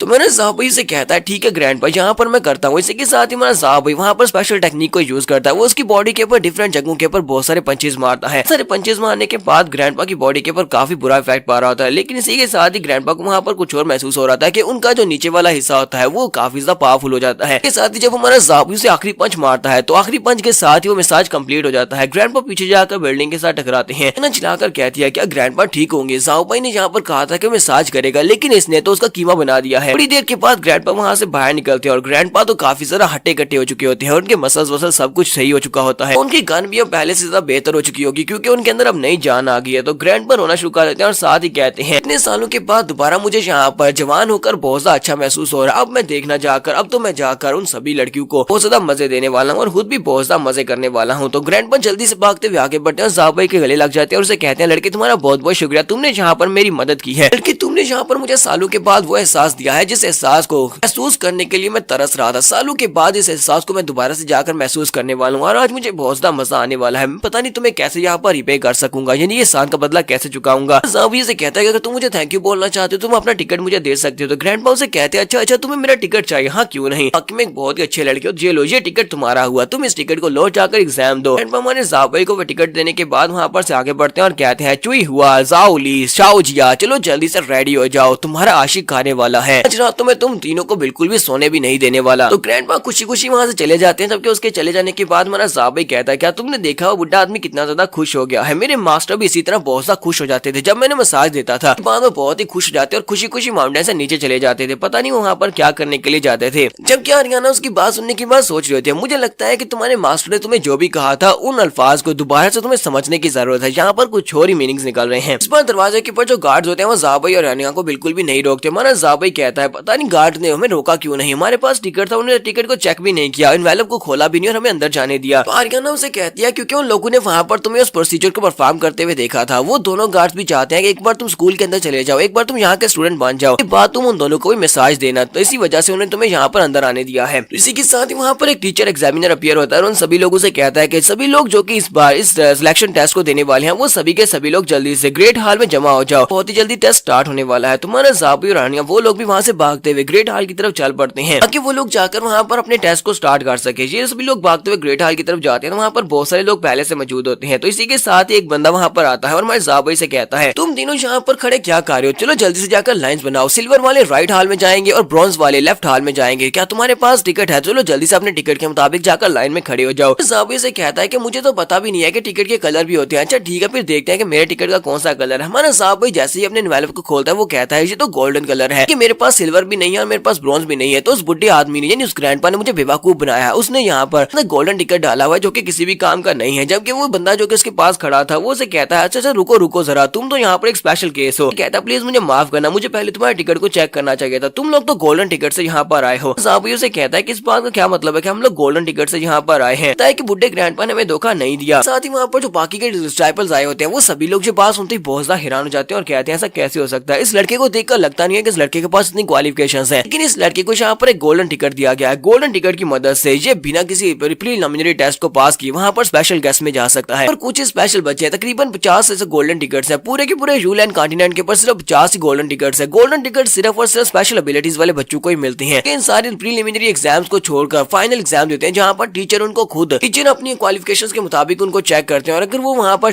टेस्ट को पास करते हैं तो उन्हें डायरेक्ट डिसेबल बना लिया जाता है। यहाँ पर जो बंदा आता है हमारे ज़ाबाई को अपने साथ लेकर दूसरे हाल की तरफ जाता है जहाँ पर सारे के सारे गोल्डन टिकट वाले बच्चे होने वाले हैं। तो दरवाजे के बाहर खड़े होकर वो हमारे ज़ाबाई से कहता है क्योंकि यहाँ पर जितने भी एग्जामिनर्स हैं वो सारे के सारे मास्टर्स होने वाले हैं यानी टीचर होने वाले हैं। इसी वजह से तुम सभी बच्चों के अंदर बैठने की जगह नहीं है, तुम सभी को वहाँ पर खड़े रहना होगा। तुम्हारा ज़ाबाई से कहता है कि इस बात से फर्क नहीं पड़ता, कोई बात नहीं, हम लोग वहाँ पर खड़े रहकर टेस्ट दे लेंगे। ये सारा दरवाजा खुलता है, हमारा ज़ाबाई अंदर आता है और आर्याना भी उसके साथ ही होते हैं, स्पिरिट भी और साथ में हमारा म्याऊ म्याऊ भी होता है। आने के बाद ये सभी लोग अंदर सब कुछ देखने के बाद बहुत ज्यादा हैरान होते हैं क्योंकि वहाँ पर सेंटर में एक बड़ा सा क्रिस्टल होता है, वहाँ पर 50 बच्चे होते हैं, सभी के सभी हमारे ज़ाबाई की तरफ घूर घूर कर देख रहे होते हैं। हमारा ज़ाबाई कहता है चलो जल्दी से इन सभी को मारते हैं और आगे बढ़ते हैं, लगता है कि इन सभी को हराकर टेस्ट को पास करना है। जबकि आर्याना उसे कहती है पर तुम क्या कर रहे हो, तुम अपनी तलवार को चलो जल्दी से वापस रखो, हमें पहले एग्जामिनर की बात सुनी होगी कि यहाँ पर टेस्ट कैसे होने वाला है। अब हम लोग अपनी एपिसोड 42 का एड करेंगे और नेक्स्ट एपिसोड में देखेंगे इनका टेस्ट कैसे होने वाला है। एपिसोड की एक्सप्लेनेशन अच्छी लगी हो तो कमेंट करके जरूर बताइएगा, चैनल को सब्सक्राइब कर दे, वीडियो को लाइक और शेयर कर दें। शुक्रिया।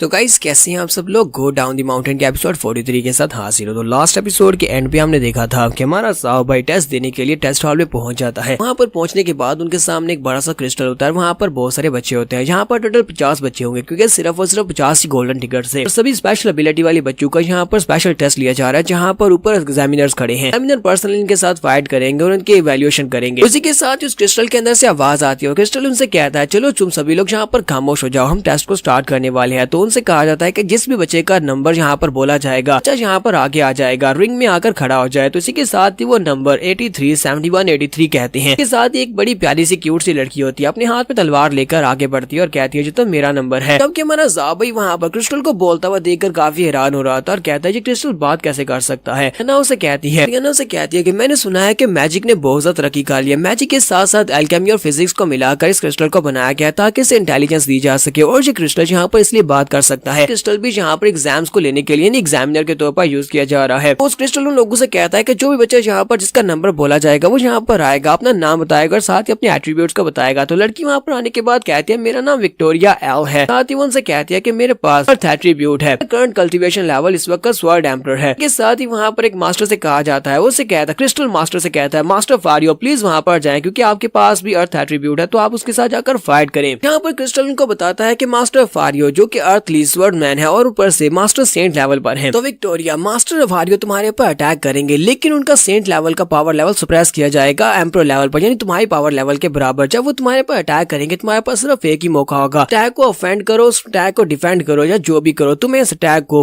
हर हाल में ब्लॉक करना या फेस करना है। अगर तुम इस अटैक को फेस करने के बाद या ब्लॉक करने के बाद ग्राउंड के ऊपर खड़ी रहती हो तो फिर तुम इस टेस्ट को पास कर जाओगी। मास्टर फारियो जल्दी से जंप करते हुए अरीना में चले जाते हैं और ऊपर से अपनी तलवार को लेकर बेचारी विक्टोरिया के ऊपर अटैक करने के लिए रेडी होती है। विक्टोरिया तो शक्ल से काफी सा मासूम लग रही होती है। अरीना चिल्लाकर कहती है ये कोई टेस्ट नहीं है, ये तो यहाँ पर इस बेचारी लड़की को मारने वाला है। मास्टर फारियो तो अपनी तलवार लेकर उसके करीब पहुंच जाता है। जैसे वो अपनी तलवार लेकर उसके करीब पहुंच रहा होता है उसी वक्त विक्टोरिया भी अपनी अर्थ पावर्स को यूज करती है। वो अपनी तलवार को ऊपर उठाती है और साथ ही मैजिक पावर्स को यूज करते हुए ग्राउंड के अंदर से माउंटेन स्पाइक्स निकालती है जो कि मिट्टी के बने होते हैं क्योंकि वो अर्थ एट्रीब्यूट यूजर है। अर्थ एट्रीब्यूट्स के साथ स्पाइक्स के साथ उसके ऊपर अटैक करती है। मास्टर फारियो के ऊपर जैसे अटैक करती है मास्टर फारियो भी वहाँ पर मिट्टी के बने होते हैं क्योंकि वो भी अर्थ एट्रीब्यूट को यूज कर सकते हैं। आर्यना ये देखने के बाद काफी ज्यादा हैरान होती है और कहती है मुझे तो यकीन ही नहीं हो रहा कि ये लड़की एक डुअल कल्टीवेटर है, यानी कि ये मैजिक और इसके साथ साथ मार्शल आर्ट्स को भी यूज कर सकती है। ये वाकई में एक बहुत बड़ी जीनियस है। तो उसके साथ एक लड़का खड़ा होता है, एक मोटू सा चबी सा लड़का जो कि हाथ में नूडल्स लेकर वहाँ पर खा रहा था और उसे कहता है तुम दोनों तो वाकई में काफी सा बेवकूफ लगते हो, तुम्हें तो कुछ भी नहीं पता। यहाँ पर जितने बच्चे हैं वो सारे के सारे जीनियस है। क्या तुम्हें लगता है कि ऐसे किसी बच्चे को गोल्डन टिकट दे दिया गया होगा? गोल्डन टिकट वाले सभी बच्चे जीनियस है। इसी के साथ ही वो आर्यना और ज़ाबाई की तरफ देखकर कहता है तुम दोनों को देखकर तो ऐसा बिल्कुल भी नहीं लगता कि तुम दोनों के पास भी कोई स्किल्स होंगे। तुम दोनों यहाँ पर कैसे क्वालिफाइड होकर इस एग्जामिनेशन रूम में पहुंचे हो? मुझे लगता है कि तुम दोनों के फैमिली बैकग्राउंड काफी ज्यादा स्ट्रॉन्ग होगी जिसकी वजह से तुमने पैसे देकर गोल्डन टिकट को खरीदा है। जबकि दूसरी तरफ फिर से अरीना का सीन दिखाते हैं जहाँ पर विक्टोरिया मास्टर फारियो के ऊपर अटैक करने के बाद पीछे की तरफ हटती है। मास्टर फारियो वहाँ पर अपने आप को मिट्टी का बना लेते हैं और उनके ऊपर अटैक होता है जिससे मास्टर फारियो का पुतला वहाँ पर डिस्ट्रॉय हो जाता है। इसके साथ ही मास्टर फारियो पुतले के अंदर से फिर से निकलते हैं। जबकि यहीं पर 4 गार्डियंस को भी दिखाते हैं, 4 गार्डियंस जिन्होंने ना के इर्द गिर्द पावरफुल शील्ड बनाई होती है ताकि उस शील्ड के साथ बाहर वाले बच्चों को नुकसान न पहुंचे। ज़ाबाई कहता है कि यहाँ पर हो क्या रहा है, उस लड़की के पास एक बहुत ही अच्छी अपॉर्चुनिटी है, उसे उसके ऊपर अटैक करना चाहिए था। उसने मास्टर फारियो के ऊपर अटैक क्यों नहीं किया जबकि उसने पहले ब्लॉक कर लिया था? तो ये बात सुनने के बाद मोटा चबी फिर से वहाँ पर हंसना शुरू कर देता और कहता है तुम्हें तो कुछ भी नहीं पता, तुम वाकई में बहुत ही बड़े बेवकूफ हो। ये एक एंट्रेंस एग्जाम है, यहाँ पर जो बच्चे टेस्ट दे रहे हैं यहाँ पर कोई काउंटर अटैक नहीं होने वाला क्योंकि यहाँ पर कोई बैटलफील्ड नहीं है जिसकी वजह से वो लड़की मास्टर फारियो के ऊपर आगे से अटैक करती। जबकि विक्टोरिया भी वहाँ पर अटैक की वजह से काफी ज्यादा बुरी हालत में होती है। एक ही अटैक की वजह से उसकी सांस फूल रही होती है और पीछे की तरफ फट जाती है और उसकी बॉडी के ऊपर काफी सारे जख्म भी होते हैं। मास्टर फारियो फिर से उसके ऊपर अटैक करने के लिए आगे बढ़ते हैं। मास्टर फारियो जैसे दोबारा उसके ऊपर अटैक करने के लिए उसके करीब पहुंचते हैं। इसी के साथ ही वो क्रिस्टल बात करते हुए कहता है बस करो, ये टेस्ट पूरा हो चुका है। विक्टोरिया एल ने इस टेस्ट को पास कर लिया है और वो हमारे स्कूल में एडमिट हो चुकी है। तो मास्टर फारियो वहीं से पीछे की तरफ मुड़ जाते हैं। विक्टोरिया उनसे कहती है टीचर आपका बहुत बहुत शुक्रिया, जबकि टीचर काफी ज्यादा बैड मूड में होते हैं, वो इस बात से बिल्कुल भी खुश नहीं होते। इसके साथ ही वहाँ पर अगले नंबर को बुलाया जाता है और अगला नंबर वहाँ पर जाता है। तुम्हारी आर्यना कहती है यहाँ पर तो काफी सारा टफ कंपटीशन है कि मोटू लड़का फिर से उन दोनों के बीच में घुस जाता है और उन दोनों से कहता है कि ये सारे के सारे टीचर काफी बुरे गुस्से वाले हैं कि ये सभी लोग नहीं चाहते कि यहाँ पर जूनियर स्टूडेंट्स के हाथों से शर्मिंदा होकर वापस जाए। इसी वजह से ये काफी ज्यादा गुस्से में होंगे अगर तुम इन्हें हरा देते हो। तो इसी वजह से यहाँ पर फ्यूचर्स के बारे में सोचना चाहिए और टीचर के साथ अच्छे से पेश आना चाहिए। यहाँ पर जो अगला नंबर आता है उसमें एक लड़का एक स्पेशल टेक्निक को यूज कर रहा था जिसका नाम फिल्गर टॉर्ना टॉर्नेडो होता है, वो फिलकर फैमिली का यंग मास्टर होता है, तो वो अपने टॉर्नेडो टेक्निक को यूज करते हुए टीचर के ऊपर अटैक करने के लिए आगे बढ़ता है। टीचर उसे किक मारती है जिससे वो बेचारा लड़का उड़ता हुआ बाहर जाकर गिरता है, अरीना से बाहर गिरता है और इसी के साथ उसे कहा जाता है तुमने इस टेस्ट को फेल कर दिया है। और टीचर भी उसे कहती है तुम तो इस लायक भी नहीं थे कि मैं यहाँ पर अपनी तलवार को निकाल सकूं, चलो यहाँ से दफा हो जाओ। तो इसी के साथ ही वो लड़का चलाकर कहता है नहीं, मुझे अब एक बार और मौका दिया जाए, मैं यहाँ पर बड़ी मुश्किल से पहुंचा हूँ। एक टीचर उसे उठाकर वहाँ से बाहर फेंक देता है। यहाँ पर उन सभी लोगों को इस बात का पता चल जाता है या तो तुम्हें टेस्ट को पास करना है या फिर टेस्ट को फेल करना है, यहाँ पर दूसरा मौका नहीं मिलेगा। कुछ बेचारों की हालत तो वहाँ पर काफी ज्यादा बुरी होती है। तो इसी के साथ ही मोटा चबी वहाँ पर बड़े आराम से खाना खा रहा था, उसी का नंबर वहाँ पर बोला जाता है, कहा जाता है कि जल्दी से स्टेज के ऊपर आ जाओ। तो मोटा चबी कहता है ये मेरा नंबर है, मेरा नंबर है, और वो सभी लोगों के बीच से जगह बनाते हुए कहता है मुझे रास्ता दो, मुझे रास्ता दो। तो वो जैसे आगे की तरफ बढ़ रहा था, सभी लोग उस मोटू की तरफ देखकर कहते हैं मोटा पिगी कहाँ से आ गया है, क्या इसका भी यहाँ पर नंबर निकला है? लगता तो नहीं है कि इसके पास कोई स्किल्स होंगे, ये तो किसी भी एंगल से स्ट्रॉन्ग नहीं लगता है कि इसका बाप काफी ज्यादा अमीर होगा जिसने इसे यहाँ पर गोल्डन टिकट लेकर दे दिया है। सभी के बीच में से निकलता हुआ बाहर निकलता और कहता है मेरा नाम मिडकार टर्नर है, प्लीज यहाँ पर मुझे एनलाइट करें, मेरे पास एट्रीब्यूट थंडर है और मैं लेवल 2 का अप्रेंटिस स्वर्ड्समैन हूँ। बात सुनने के बाद वो सभी लोग बहुत ज्यादा हैरान होते हैं और कहते हैं क्या ये सिर्फ और सिर्फ स्वर्ड्समैन के लेवल 2 ट्रेनी है? ऐसा कैसे हो सकता है? इसे ये टिकट कैसे मिल गया? तो एक टीचर जो कि ऊपर खड़े होते हैं वो काफी ज्यादा गुस्सा हो जाते हैं और कहते हैं कि तुम्हारे पास ये टिकट आया कहाँ से? लगता है कि तुमने यहाँ पर पैसा खर्च किया है जिसकी वजह से तुम्हें ये टिकट मिला है। तुम्हारे जैसे बच्चों की वजह से बहुत सारे बच्चों का हक मारा जाता है क्योंकि तुम लोग पैसे को यूज करते हुए टिकट को खरीद लेते हो। जैसा ट्रेनी स्वर्ड्समैन, क्या तुम्हें लगता है कि तुम यहाँ पर टिक सकते हो? मोटू से कहता है लेकिन टीचर मेरे पास और भी स्किल्स हैं और वैसे भी हमारे पास जो प्रोस्पेक्टस थी उसके ऊपर कहीं पर भी नहीं लिखा हुआ था यहाँ पर एक लेवल तक कल्टीवेशन के साथ ही इंटरेस्ट मिल सकती है, वरना हमें टिकट नहीं मिल सकता। इसी के साथ ही क्रिस्टल कहता है चलो फिर ठीक है। यहाँ पर टीचर जोसेफ से कहते हैं कि वो आकर इस लड़के टर्नर का टेस्ट लें, देखते हैं कि स्टूडेंट टर्नर तो यहाँ पर क्या कर पाता है। तो टीचर जोसेफ वही होते हैं जो कि ऊपर से काफी ज्यादा गुस्सा आ रहे होते हैं। वो हमारे टर्नर से कहते हैं कि तुमने यहाँ पर मुझे बहुत ज्यादा गुस्सा दिला दिया, अब यहाँ पर तुम्हें बहुत ही ज्यादा सीवियर कॉन्सिक्वेंसेस को बर्दाश्त करना पड़ेगा। मोटू से कहता है प्लीज टीचर शांत हो जाए, शांत हो जाए, ये एक टेस्ट है, कोई जंग नहीं होने वाली। तो मोटू भी वहाँ पर टीचर से बात ही कर रहा था। किसी के साथ ही टीचर जोसेफ अपनी दोनों तलवारों को घुमाते हुए उसके ऊपर अटैक करते हैं और कहते हैं अपनी बकवास बंद करो, मुझे तुम्हारी बातें नहीं सुननी। मोटू अपने पास से अपनी रिंग को एक्टिवेट करता है, उसके पास एक रिंग होती है, उस रिंग को एक्टिवेट करता है तो उसके अंदर से कुछ आइटम निकलती हैं। एक शील्ड निकलती है जो कि उसके सामने आकर खड़ी हो जाती है। शील्ड काफी ज्यादा स्ट्रॉन्ग होती है। मास्टर जोसेफ की जो पावर्स होती है वो उस शील्ड के साथ आकर टकराती है और उसको आसानी से ब्लॉक कर लेता है। ये देखकर मास्टर जोसेफ भी काफी हैरान होते हैं, बाकी के सभी लोग भी काफी हैरान होते हैं। सभी लोग कहते हैं जरा देखो सही, उस मोटू के पास एक बहुत ही पावरफुल स्टोरेज रिंग है जिसके अंदर से उसने एक बहुत ही पावरफुल शील्ड को निकाला है। लगता है कि ये मोटू काफी ज्यादा अमीर आदमी है। हमारी आर्यना कहती है जाओ भाई तुम्हारे हाथ में जो ब्रेसलेट है ये ब्रेसलेट तो बिल्कुल वैसी है जैसा उस मोटू के पास है। तो जाओ भाई कहता है मुझे भी ऐसा ही लगता है। तो मोटू टीचर जोसेफ से कहता है टीचर जोसेफ आपकी पावर्स तो बहुत ज्यादा कम है, मेरी शील्ड के ऊपर तो इसे स्क्रैच भी नहीं पड़ा। टीचर जोसेफ फिर से अपनी तलवार को घुमाते हुए उसके ऊपर अटैक करने लगे और कहते हैं क्या तुम्हें पता है